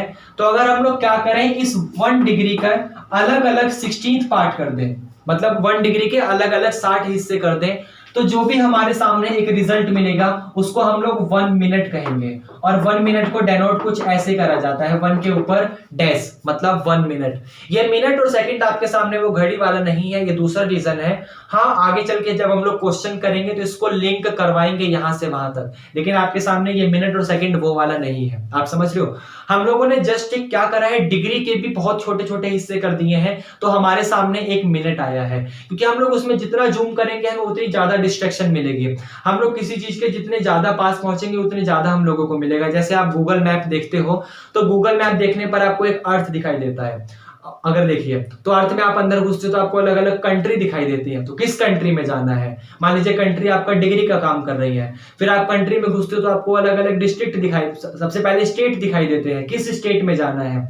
तो मान लीजिए वो स्टेट आपका मिनट का काम करेगा। समझ रहे हो ना, कि आपके सामने डिग्री में तो आप आ गए, मतलब कंट्री में तो आप आ गए, फिर उस कंट्री में कहां जाना है, कंट्री तो बहुत बड़ी है, तो वो अलग अलग स्टेट जो होते हैं वो काम आपका मिनट करेगा। कि चलो डिग्री में आ गए, ये आपका 1 डिग्री है, इस डिग्री में किस जगह जाना है, यहाँ यहाँ यहाँ यहाँ, तो वो काम आपका मिनट करेगा कि इतने मिनट पे जाओ। समझ रहे हो, जैसे यहाँ पर मैंने बोला 79 डिग्री पे जाओ, 6 मिनट पे जाओ, तो मतलब आपके सामने यहाँ पे जाना होगा। समझ रहे हो, तो ये आपके सामने अगर हम लोग क्या करें, 1 डिग्री को 60 अलग अलग पार्ट में ब्रेक कर दें, तो जो भी हमारे सामने रिजल्ट मिलता है वो 1 मिनट कहलाता है। ये आपको समझ आया। उसी तरीके से अब 1 मिनट के ऊपर भी डिस्ट्रैक्शन आती है। 1 मिनट के ऊपर डिस्ट्रैक्शन आने का मीनिंग ये हो जाता है कि जैसे मान लीजिए 1 मिनट में भी तो आपके सामने कुछ ना कुछ पॉइंट होगा। मान लीजिए हम लोग स्टेट के बाद किसी स्टेट में घुस गए, स्टेट के बाद डिस्ट्रिक्ट में भी घुस गए, तो डिस्ट्रिक्ट में आने के बाद हमें कहाँ जाना है, किस एरिया में जाना है, वो एरिया तो बहुत बड़ा है। फिर हम जितना जूम करते हैं उस गूगल मैप पे, हम लोग उसमें ज्यादा घर मिलते चले जाते हैं कि कहाँ जाना है, कहाँ जाना है, कहाँ जाना है। तो उसी डिस्टेंस को, मतलब उसी डिस्टेंस को, छोटी से छोटी डिस्टेंस को हटाने के लिए हम लोगों ने क्या करा, मिनट को भी ब्रेक कर दिया। पहले तो हम लोगों ने पूरे के पूरे कंप्लीट रिवॉल्यूशन को डिग्री में ब्रेक करा, फिर हम लोगों ने डिग्री को मिनट में ब्रेक करा। अब हम लोग क्या करना चाहते हैं, मिनट को भी ब्रेक करना चाहते हैं, और ये कहेंगे कि अगर हम लोग 1 मिनट को अलग अलग 60 हिस्सों में ब्रेक कर दें, तो जो भी हमारे सामने रिजल्ट मिलता है वो 1 सेकेंड मिलता है, और उसको डेनोट कुछ 1 की पावर डबल डैश से करा जाता है। ये आपको समझ है मैंने क्या बोला। मैंने जस्ट आपको ये समझाया कि एक कंप्लीट रिवॉल्यूशन को अगर आप लोग ब्रेक करते हो तो उसको यहाँ पर डिग्री कहा जाता है, 1 डिग्री कहा जाता है। मतलब हम लोग 1 डिग्री पे पहुंचते हैं, 1 डिग्री को भी ब्रेक करने के बाद हम लोग यहाँ पर मिनट पे पहुंचते हैं, और 1 मिनट को भी ब्रेक करने के बाद हम लोग यहाँ पर सेकंड पे पहुंचते हैं। ये आपको समझ आया। तो ये छोटी छोटी डिस्ट्रैक्शन को हटाने के लिए ही हम लोगों ने मिनट और सेकंड का भी यूज यहाँ पे करा है। ये आपको समझ आया। आगे बढ़े, ठीक है। अब उसके बाद क्या करते हैं, हमारा डिग्री वाला जब टॉपिक खत्म हो चुका है, क्योंकि हम लोगों ने अपने डिग्री वाले में उसकी डेफिनेशन को समझ लिया है, हम लोगों ने समझ लिया है डिग्री किस तरीके से क्या होती है। जब हम लोग क्वेश्चंस करेंगे तो वो तो बाद की बात है, लेकिन अभी डिग्री वाले टॉपिक को हम लोगों ने काफी डिटेल में पढ़ लिया है। तो अब हम लोग क्या करते हैं, अपने अगले टॉपिक पे आ जाते हैं जिसका नाम है रेडियन। तो आइए हम लोग रेडियन मीजर देखते हैं क्या होता है रेडियन मीजर। सिर्फ रेडियन भी लिखता है वो, और इसके साथ वो रेडियन मीजर भी लिख सकता है, तो आप लोग कंफ्यूज नहीं होइएगा कि क्या लिखा हुआ है। वो रेडियन भी लिख सकता है, वो रेडियन मीजर भी लिख सकता है। देखिए फिर से वही बात है कि जिस तरीके से आप एंगल को मेजरमेंट कर रहे थे कि आपके सामने कितना रोटेशन हुआ उस एंगल में, तो उस रोटेशन को मेजर करने के लिए एक तो हमने डिग्री दे दी, जो उसकी यूनिट है वो डिग्री दे दी। एक अनदर यूनिट है हमारे सामने जिसको यहाँ पर रेडियन कहा जाता है। जिस तरीके से टेम्परेचर को मेजरमेंट करने के लिए हम लोग फारेनहाइट या फिर सेल्सियस का यूज करते हैं, सेम बाय दिस कंडीशन हम लोग अपने एंगल को मेजर करने के लिए या तो डिग्री का यूज करते हैं या फिर रेडियन का यूज करते हैं। ये आपको समझ आया? आइए देखते हैं रेडियन का मतलब क्या होता है। मान लीजिए हमारे सामने कोई भी एक सर्कल है जो कि 1 यूनिट का है। 1 यूनिट के पीछे लेने का सेम वही रीजन है कि हमारे सामने अगर हमने किसी भी चीज को 1 यूनिट में कवर कर लिया, इसका मतलब हम उसको किसी भी यूनिट में कवर बड़ी आसानी से कर सकते हैं। ये आपको समझ आया? जैसे 1 डिग्री इतना होता है, हमने अभी आपको बताया, तो 10 डिग्री 1 2 3 4 5 6 7 8 9 10 इतना होता होगा। समझ रहे हो? तो वही सेम कंडीशन है कि अगर हम लोगों ने एक रेडियन को कवर कर लिया तो हम उसमें उसकी हेल्प से चाहे कितना भी रेडियन आ जाए उसको बड़ी आसानी से निकाल सकते हैं। तो आइए देखते हैं क्या होता है। मान लीजिए हमारे सामने ये एक सर्कल है और ये उसका कुछ ओरिजिन पॉइंट है और ओरिजिन पॉइंट से यहां तक की डिस्टेंस जो है वो उसकी रेडियस r है। ये आपको समझ आया? तो अगर किसी भी सर्कल में उसकी रेडियस पॉइंट जो है, मैं दोबारा रिपीट करूंगा, किसी भी सर्कल में जो उसका रेडियस पॉइंट है, जैसे मान लीजिए यहां पर रेडियस 10 यूनिट की है, आप समझ लो 10 सेंटीमीटर की है, तो अगर यही सेम टू सेम डिस्टेंस मेरा उसकी आर्क के बराबर हो गया, मतलब जितना मेरा रेडियस है अगर उतना ही मेरा सर्कल का आर्क हो गया, अगर किसी भी पॉइंट पर मेरा सर्कल का रेडियस और सर्कल की आर्क दोनों की दोनों आपस में बराबर हो गई, तो उस पॉइंट को मैं 1 रेडियन कह देता हूं। मान लिया मेरे पास ये ओरिजिन है और यहां से यहां तक की जो डिस्टेंस है उसका नाम r है, और यही same to same r distance को मैं यहां आर्क पे कवर करना चाहता हूं। मैं इस आर्क का मतलब ये जो मेरा चाप है, यहां से यहां तक की जो मेरी कटिंग है उसकी लंबाई लेना चाहता हूं। अब लंबाई के लिए तो मैं लेंथ नाम का वर्ड यूज करता हूं, लेंथ, और यहां लेंथ किसकी निकल रही है? आर्क की, तो लेंथ ऑफ एन आर्क। तो अगर मेरे पास कभी भी किसी भी सर्कल का रेडियस उसकी लेंथ ऑफ एन आर्क के बराबर हो गया तो ऐसे पॉइंट को 1 रेडियन यहां पे कहा जाता है। ये आपको समझ आया? मैं दोबारा रिपीट करूंगा मैंने क्या बोला। अगर मेरे सामने कभी भी किसी भी सर्कल की रेडियस जो है वो उसकी लेंथ ऑफ एन आर्क के इक्वल हो गई तो ऐसे पॉइंट को यहां पर मैं 1 रेडियन कहता हूं। ये आप समझ रहे हैं? जैसे मान लीजिए मेरी यहां से यहां तक की डिस्टेंस जो r है, मान लीजिए अगर 10 सेंटीमीटर होगी तो 10 सेंटीमीटर वो सेम टू सेम यहां पर है। अगर मैंने इस सर्कल को ऐसे ब्रेक कर दिया तो मेरे सामने ये एक तार की तरह होगा। जैसे मान लीजिए मैंने इसको ब्रेक करा ऐसे करके तो मेरे सामने ये सर्कल हो गया पूरा। इसे दोबारा ऐसे घुमा दूंगा तो सर्कल बन जाएगा, छोड़ दिया तो ऐसे एक स्ट्रेट लाइन बन जाएगी। तो यहां से यहां तक की 10 सेंटीमीटर है, तो मैंने क्या करा, उसी 10 सेंटीमीटर को यहां से यहां तक का कवर करा।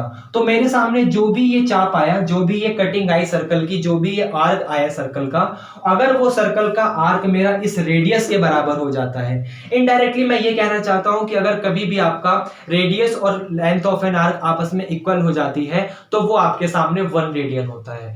जैसे मान लीजिए जो इतनी रेडियस थी उतना ही यहाँ पे लेंथ ऑफ एन आर्क था, मतलब यहां से यहां तक की लंबाई आपका इस यहां से यहां तक की रेडियस के बराबर है।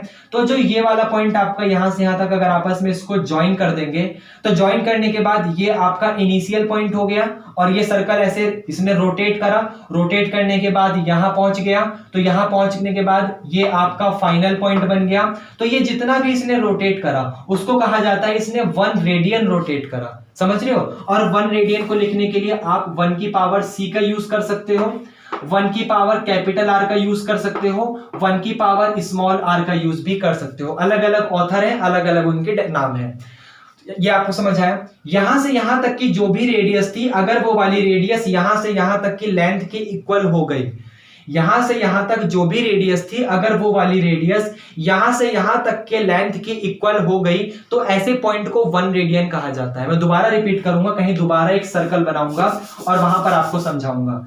मान लीजिए मैंने यहां पर एक ये सर्कल बनाया, इस सर्कल में मान लीजिए मैंने यहां से यहां तक अपना कोई रेडियस लिया r। अब वही सेम टू सेम रेडियस को मैंने उस डिस्टेंस को उठाया और यहां सर्कल पे उठा के रखा। समझ रहे? जैसे मान लो ये 10 सेंटीमीटर होगा तो 10 सेंटीमीटर मेरे को यहां पर भी लेंथ को कवर करना है। मान लीजिए इतना मेरे पास ये सेम टू सेम रेडियस के बराबर आ गया। अब इसका कोई ना कोई नाम है और वो नाम क्या है? ये लेंथ है। किस चीज की? आर्क की। तो यहां से जो यहां तक मैंने अगर मान लीजिए इसको मिला दिया आपस में, तो ये मेरे पास इनिशियल पॉइंट था क्योंकि ये मेरे पास रेडियस था, इसी रेडियस को उठा के मैंने यहां रखा है। तो ये मेरे पास इनिशियल पॉइंट था, ये रोटेट होकर पूरा का पूरा यहां पहुंच गया, तो ये मेरे पास फाइनल पॉइंट जिसको टर्मिनल पॉइंट कहा जाता है वो हो गया। तो ये जितना भी रोटेट हुआ इसी रोटेशन को 1 रेडियन कहा जाता है। उसको आप 1 की पावर c से लिख सकते हो, 1 की पावर r से लिख सकते हो, 1 की पावर कैपिटल R से लिख सकते हो। ये आपको समझ है, तो वो 1 रेडियन यहाँ पे होता है। आगे बढ़े, ठीक है। अब मान लीजिए जैसे हम यहाँ पर किसी भी एंगल को मेजर करते हैं, तो एंगल को मेजर करने पर वो एंगल, जैसे हम मैथमेटिक्स में क्या करते हैं, अपनी हर चीज की जनरल वैल्यू लेके चलते हैं। जैसे मान लीजिए हम नंबर्स की जगह अगर लिखना चाहे 1 2 3 4 5 लिखने की जगह हम लोग n लिख देते हैं, नेचुरल नंबर। -1 -2 -3 +1 +2 +3 0 लिखने की जगह हम लोग i लिख देते हैं, इंटीजर। रियल नंबर लिख देते हैं, सारे के सारे -∞ से ∞ तक जितने बीच में नंबर आते हैं वो सब यहाँ पर आ जाते हैं। तो सेम वही कंडीशन है कि हम लोग यहाँ पर अपनी कोई एक जनरल नाम दे देंगे कि वो कितना रोटेट हुआ है। जैसे मान लीजिए कोई आपके सामने रे जो है उसने रोटेशन करा, वो एंगल कोई ना कोई रोटेट हुआ, तो हम लोग उसका जनरल नाम दे देंगे कि हाँ भाई इतना रोटेट हुआ है। अब वो जनरल नाम जो है बहुत लोग ग्रीक लेटर्स का यूज करते हैं। ग्रीक लेटर होता है ना वो अल्फा, जैसे हम लोग यहाँ पर A for apple, B for ball use करते हैं। Same by this condition Greek में ग्रीक लेटर जो होता है वहां पर A for alpha, B for beta, C for पता नहीं क्या होता है, D for delta, E for B eta वगैरह होता है, I फॉर आयोटा जैसे भी होता है, G फॉर गामा, ऐसे ही वर्ड का यूज करते हैं। तो उसमें वो मतलब ऐसे बहुत सारे ऑथर हैं, उनके बहुत सारे अलग अलग नाम है लेने के। तो 90% केस में वो लोग क्या करते हैं, थीटा नाम के वर्ड से यूज करते हैं। थीटा की स्पेलिंग होती है THETA, जिसका सिंबल होता है कुछ इस तरीके का। वो लोग क्या करते हैं, इस वाले सिंबल का यूज करते हैं अपने किसी भी जनरल एंगल को दिखाने के लिए। वो जगह जगह 1 रेडियन, 1 डिग्री, 50 रेडियन, 90 डिग्री, ऐसे 360 डिग्री, इतने रेडियन, वो ये नहीं दिखाते। वो क्या करेंगे, अगर हम लोगों को मान लो कि इसको जनरल सेंस में बताना है कि इतनी रोटेशन हुई है, तो हम लोग कह देंगे थीटा डिग्री या फिर थीटा रेडियन रोटेशन हुई है।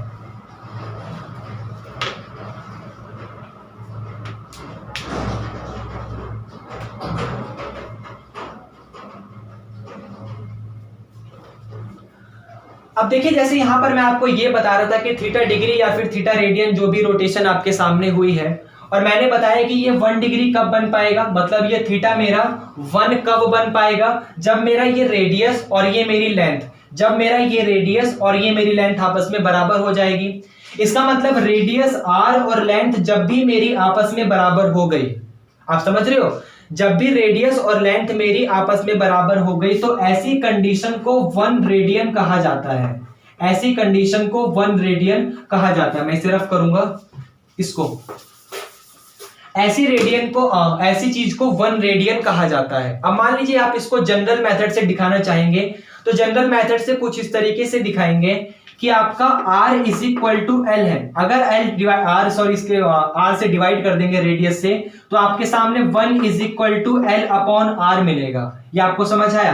तो ये 1 क्या आया, ये 1 रेडियन आया, कि 1 radian is equal to length upon में r मिल जाएगा। समझ आया? क्योंकि रेडियन की डेफिनेशन ही तो यही थी कि अगर किसी भी पॉइंट पर उसका रेडियस और length of an arc equal हो गई तो वो आपका 1 रेडियन होता है। और यहाँ पर जब आप डिवाइड करेंगे तो आपके सामने यहाँ क्या बचा, 1। अब 1 ये क्या आया, 1 रेडियन आया, क्योंकि आप लोग रेडियन की डेफिनेशन पढ़ रहे हो। तो ये समझ आया आपको? ठीक है।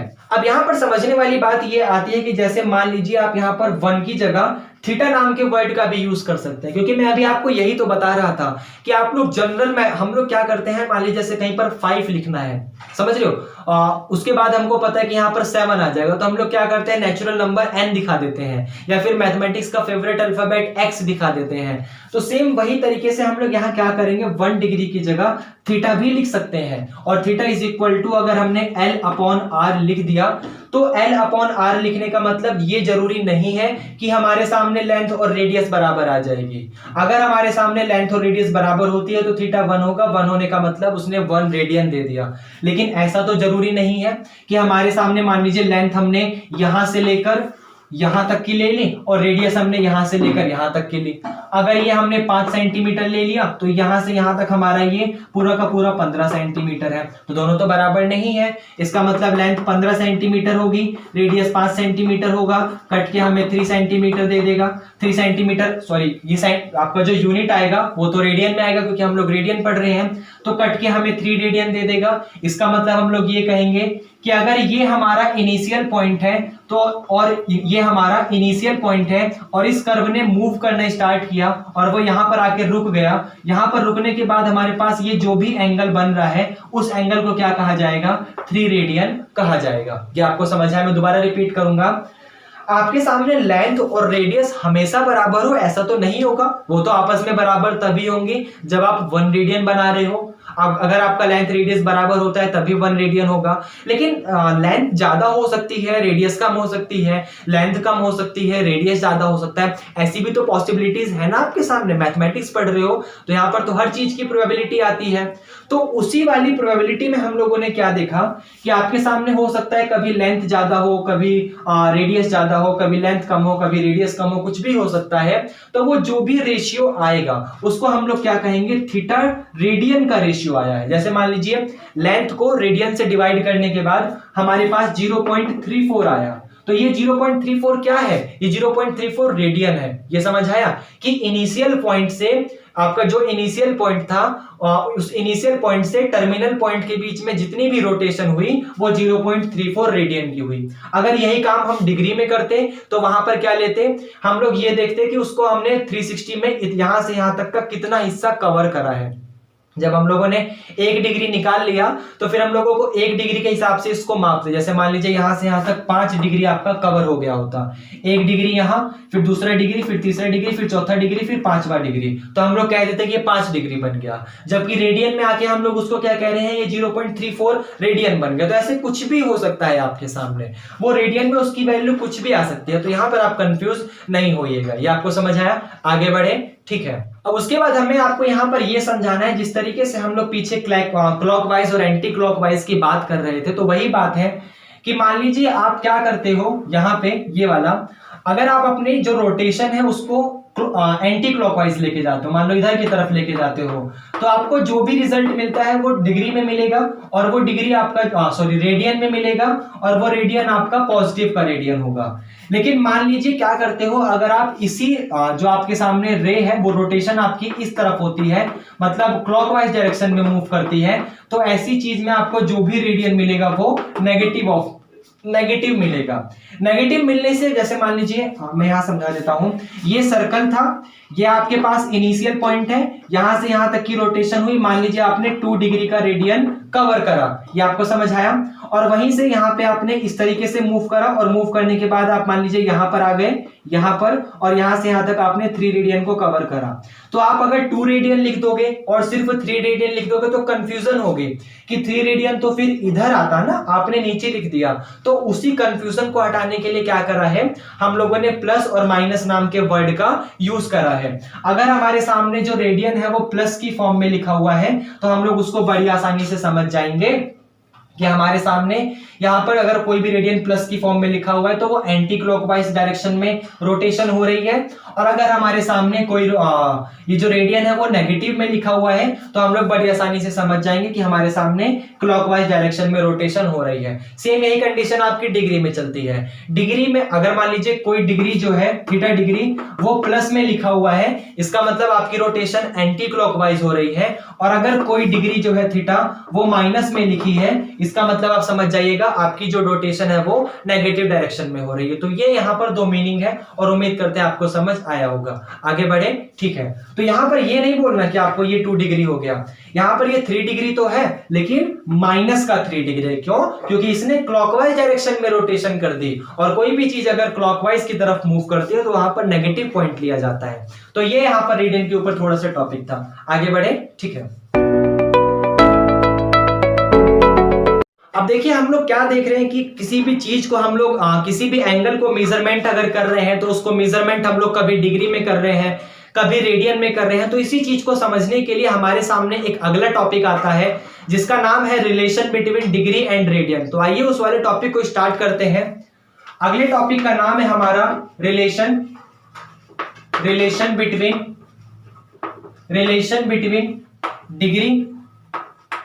Degree and radian. हमारे सामने जो अगला टॉपिक है उसका नाम है relation between degree and radian.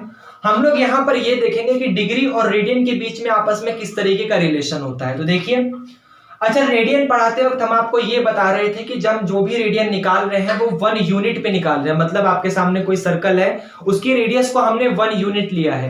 1 unit लेने का फायदा ये हो जाता है कि अगर हम किसी भी चीज को 1 यूनिट पे निकाल सकते हैं, इसका मतलब हम उस चीज को किसी भी यूनिट पे निकाल सकते हैं। मान लीजिए उसको 10 यूनिट पे निकालना है, तो हमें पता है 1 में 5 मिल रहा है तो 10 में 50 मिलेगा, तो 1 यूनिट का फायदा ये हो जाता है।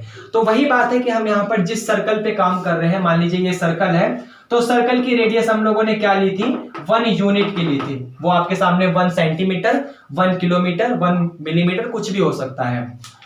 अब यहां पर आप लोग एक बात तो काफी अच्छे से जानते हो कि हमारे सामने मान लीजिए किसी भी सर्कल का जो सरकमफेरेंस होता है, किसी भी सर्कल का सरकमफेरेंस कितना होता है, आप लोग इस चीज को जानते हो, 2 पाई आर होता है। हाँ, हम लोग जानते हैं, हम लोगों ने 10th में पढ़ा, इसके पीछे का रीजन भी है 2 पाई आर क्यों लेते हैं, तो वो अलग बात है। तो वो हम लोग जब उसको अगर आपको पढ़ रहे हैं तो कमेंट करेगा, हम लोग बता देंगे। तो ये बता रहा था कि मैं आपके सामने जो सर्कल है उसका सरकमफेरेंस यहाँ पे 2 पाई आर है। तो 2 पाई आर में हम लोगों ने यहाँ रेडियस कितना लिया है, 1 यूनिट का लिया है। इसका मतलब इस समय जो हमारा ये वाला सर्कल है उसका सरकमफेरेंस कितना है, 2 पाई है। 2 पाई होने का मतलब आपके सामने ये पूरा का पूरा अगर हिस्सा मैं कवर कर लूंगा, इसका मतलब मैं 2 पाई हिस्से को कवर कर रहा हूं। मेरे सामने जो उसका पूरा का पूरा सरकमफेरेंस आया, अगर मैं इसको ऐसे खोल दूं तो वो पूरी की पूरी जो लेंथ आ जाएगी, वो पूरी की पूरी जो लंबाई आ जाएगी, वो 2 पाई आ जाएगी। पाई का मतलब वही अप्रोक्सीमेट 22/7 वाला, ये आप समझ रहे हो, ठीक है। अब आपके सामने ये 2 पाई आई है, अब ध्यान से देखिएगा, ये रेडियन में आई है 2 पाई, क्योंकि आप लोग अभी क्या कर रहे हो, इसके लेंथ के ऊपर काम कर रहे हो। जो इसका ये लेंथ है सर्कल का, इस लेंथ ऑफ एन आर्क के ऊपर काम कर रहे हो, तो ये आपका 2 पाई रेडियन में आया है, ये आप लोग समझ रहे हो। और आप लोग एक बात तो काफी अच्छे से जानते हो कि अगर मान लीजिए ये आपका सर्कल है और इसने पूरा का पूरा एक कंप्लीट रिवॉल्यूशन कर लिया, इसका मतलब वो सर्कल बनाएगा। कोई भी रे अगर अपनी पूरी की पूरी एक कंप्लीट रिवॉल्यूशन कर लेती है, मान लीजिए उसने यहां से करा और ऐसे घूमना स्टार्ट करा और घूम के वो दोबारा आके यहीं मिल गई, इसका मतलब उसने अब अपना पूरा का पूरा सर्कल बना दिया। ये आपको समझ आया। और वो कितने डिग्री का होता है, वो 360 डिग्री का होता है, ये भी आपको समझ आया। तो यहां पर आप लोग देख सकते हैं कि अगर आप लोग किसी चीज को रेडियन में देख रहे हो तो वो आपके सामने 2 पाई आ रहा है, और अगर आप सेम उसी कंडीशन को डिग्री में देख रहे हो तो वो आपके सामने 360 आ रहा है। ये आपको समझ आया। तो जब किसी भी सर्कल की जो आपका रेडियन है वो 2 पाई में आ रहा है, क्योंकि उसका पूरा का पूरा सरकमफेरेंस 2 पाई आर होता है। यहां से अगर आप इसको खोल देंगे तो जो भी उसकी लेंथ बनती है वो सरकमफेरेंस वो 2 पाई आर बनता है। रेडियस हमने 1 ले लिया तो वो 2 पाई हो गया। सर्कल हमारा जो है पूरा का पूरा कंप्लीट रिवॉल्यूशन वो 360 डिग्री का होता है। मतलब जो काम हम रेडियन में उसको 2 पाई बोल रहे हैं, वही काम हम लोग डिग्री में उसको 360 बोल रहे हैं। ये आपको समझ आया। एक ही काम को हम लोग रेडियन में 2 पाई बोल रहे हैं और सेम टू सेम उसी काम को डिग्री में हम लोग 360 बोल रहे हैं। इसका मतलब हमारा जो ये 2 पाई है वो किसके बराबर हो जाएगा, 360 डिग्री के बराबर हो जाएगा। याद रखिएगा पाई रेडियन में है, याद रखिएगा पाई रेडियन में है, क्योंकि यहां पर हम लोगों ने लेंथ ऑफ एन आर्क के ऊपर बात करी है। तो यहां पर अगर हमारे 2 पाई डिग्री 360 के 2 पाई रेडियन 360 डिग्री के बराबर आ रहा है, तो हमारा पाई रेडियन किसके बराबर हो जाएगा, 180 डिग्री के बराबर हो जाएगा। ये आपको समझ आया। तो इसलिए हम लोग क्या करते हैं कि ट्रिग्नोमेट्री में अगर मान लीजिए अब हम लोग 180 डिग्री, 45 डिग्री, 90 डिग्री, 360 डिग्री इसके ऊपर बात नहीं करेंगे, क्योंकि हमारा थोड़ा सा लेवल ऊपर बढ़ गया है। तो वहां पर हम लोग रेडियन मेजर के ऊपर बात करने वाले हैं। तो अगर आपके सामने कहीं पर भी 180 डिग्री लिखा हुआ है तो आप लोग समझ जाइएगा वो यहाँ पर पाई रेडियन की बात कर रहा है। ये आपको समझ आया, ठीक है। अब मान लीजिए हम थोड़ा सा और आगे बढ़ते हैं, क्योंकि हम लोग जब किसी भी चीज को पढ़ते हैं तो एक्स्ट्रा नॉलेज बहुत लेते हैं, मैं तो यही करता हूं। तो आपके सामने जब यहाँ पे पाई रेडियन 180 डिग्री के बराबर आ रहा है, तो हम एक रेडियन कितने डिग्री के बराबर आएगा ये भी निकाल सकते हो। अगर 5 रुपए में आपको 10 अनार मिल रहे हैं तो एक अनार कितने रुपए, 1 रुपए में कितने अनार मिलेंगे वो भी आपको पता चल जाएगा। सेम बाय दिस कंडीशन अगर आपके सामने pi radian is equal to 180 degree आ रहा है तो 1 रेडियन कितने डिग्री के बराबर होगा, उसके लिए आप लोग क्या करोगे, इस 180 को डिवाइड कर दोगे पाई से। ये आपको समझ आया। रेडियन अभी भी उधर ही रह गया, आपने बस पाई से डिवाइड करा है, और पाई की अप्रोक्सीमेट वैल्यू 22/7 होती है, जिसका मतलब लगभग 3.14159 होता है। ये आपको समझ आया। देखते हैं क्या होता है। पाई की अप्रोक्सीमेट वैल्यू लगभग 22/7 होती है। तो यहाँ पर हम लोग क्या करेंगे, 22/7 लिखेंगे, तो जो 7 है वो ऊपर की तरफ चला जाएगा। अब हम लोग क्या करेंगे, 180 में 7 की मल्टीप्लाई कर देंगे, तो रिजल्ट हमें मिलेगा 1 डिग्री इज इक्वल टू 7 0 में 0, 7 8 जा 56 और 7 1 जा 7 और ये 126, 1260। नीचे की तरफ 22 तो हमारा आ ही रहा है। अब यहाँ पर देखिए हम लोगों को क्या करना है कि इस 1260 को डिवाइड करना है 22 से। तो जब हम लोग यहाँ पर 1260 को डिवाइड करेंगे 22 से, तो रिजल्ट हमें कैसा मिलेगा,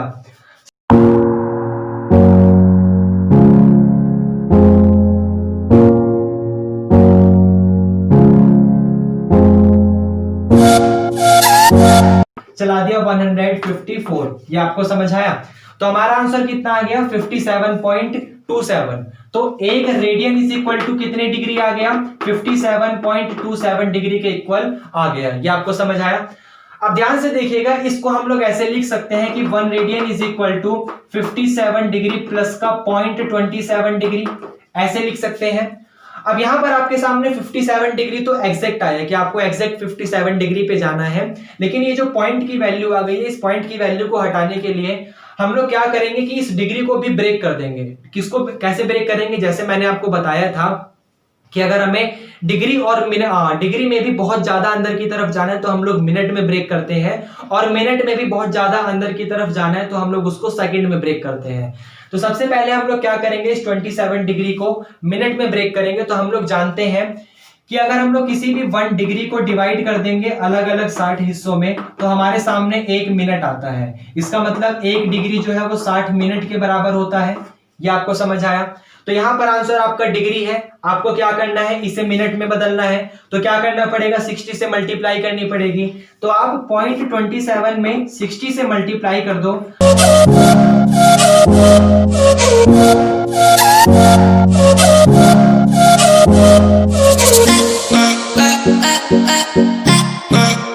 तो मतलब आपका एक radian is equal to 57 degree plus का 16 मिनट प्लस का 0.20 मिनट। समझ रहे हो ना, यहाँ पे 16.20 मिनट है।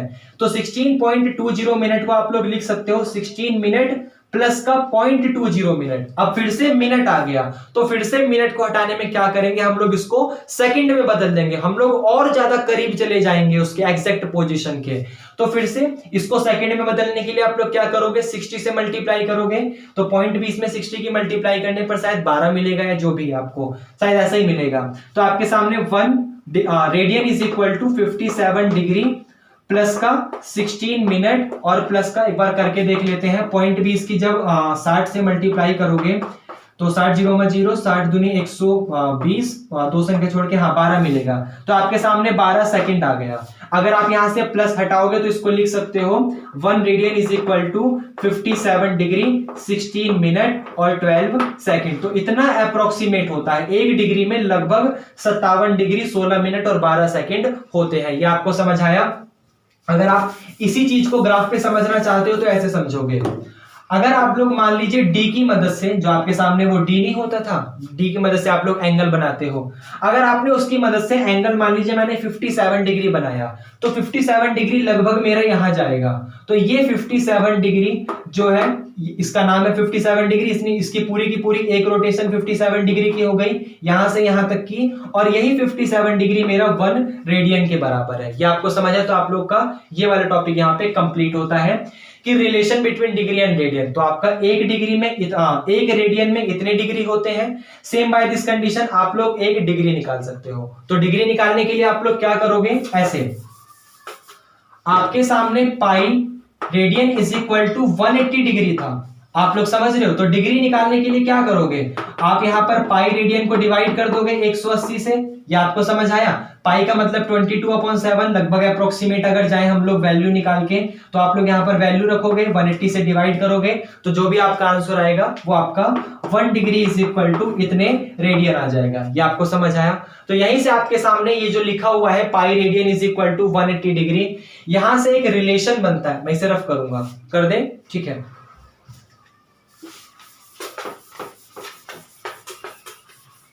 यहां से आपका एक रिलेशन बनता है, जो ये जो pi radian is equal to 180 degree लिखा हुआ है, 180 डिग्री, यहां से एक रिलेशन बनता है कि आपका 1 radian is equal to 180 degree upon में पाई हो जाता है।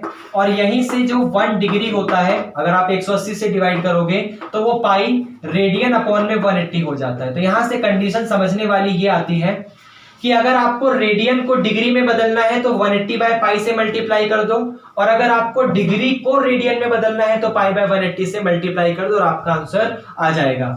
तो ये हमारा आज का टॉपिक था, जहां पर हम लोगों ने एंगल, डिग्री और रेडियन को काफी डिटेल में पढ़ा है। थोड़ी सी लेंथी वीडियो है, लेकिन उम्मीद करता हूं बहुत कुछ ज्यादा सीखा होगा, बहुत कुछ चीजें आपको समझ आई होंगी अगर आप लोगों ने कंप्लीट देखा होगा तो। और वैसे भी शायद मेरे को लगता है 1% ही है जो कंप्लीट देखते हैं, बाकी आज के टाइम पे तो बस बहुत छोटी सी क्लिप मिल जाए, उसमें ही सारा काम हो जाए, बस इतना जो हो जाता है। लेकिन चलिए जो भी है, अगर आपको पूरा आप लोगों ने देखा है, बहुत कुछ चीजें मिली है सीखने को, तो कमेंट करके फीडबैक दो, मोटिवेशन मिलता है। और अच्छा लगा हो तो सब्सक्राइब कर दो, जरूरत है मुझे भी, वीडियो को लाइक कर दो, लेकिन कमेंट में फीडबैक जरूर दो, मोटिवेशन मिलेगा। बाकी चलिए अच्छा लगा तो पढ़ते रहिए। चलिए ठीक है, थैंक यू, बाय।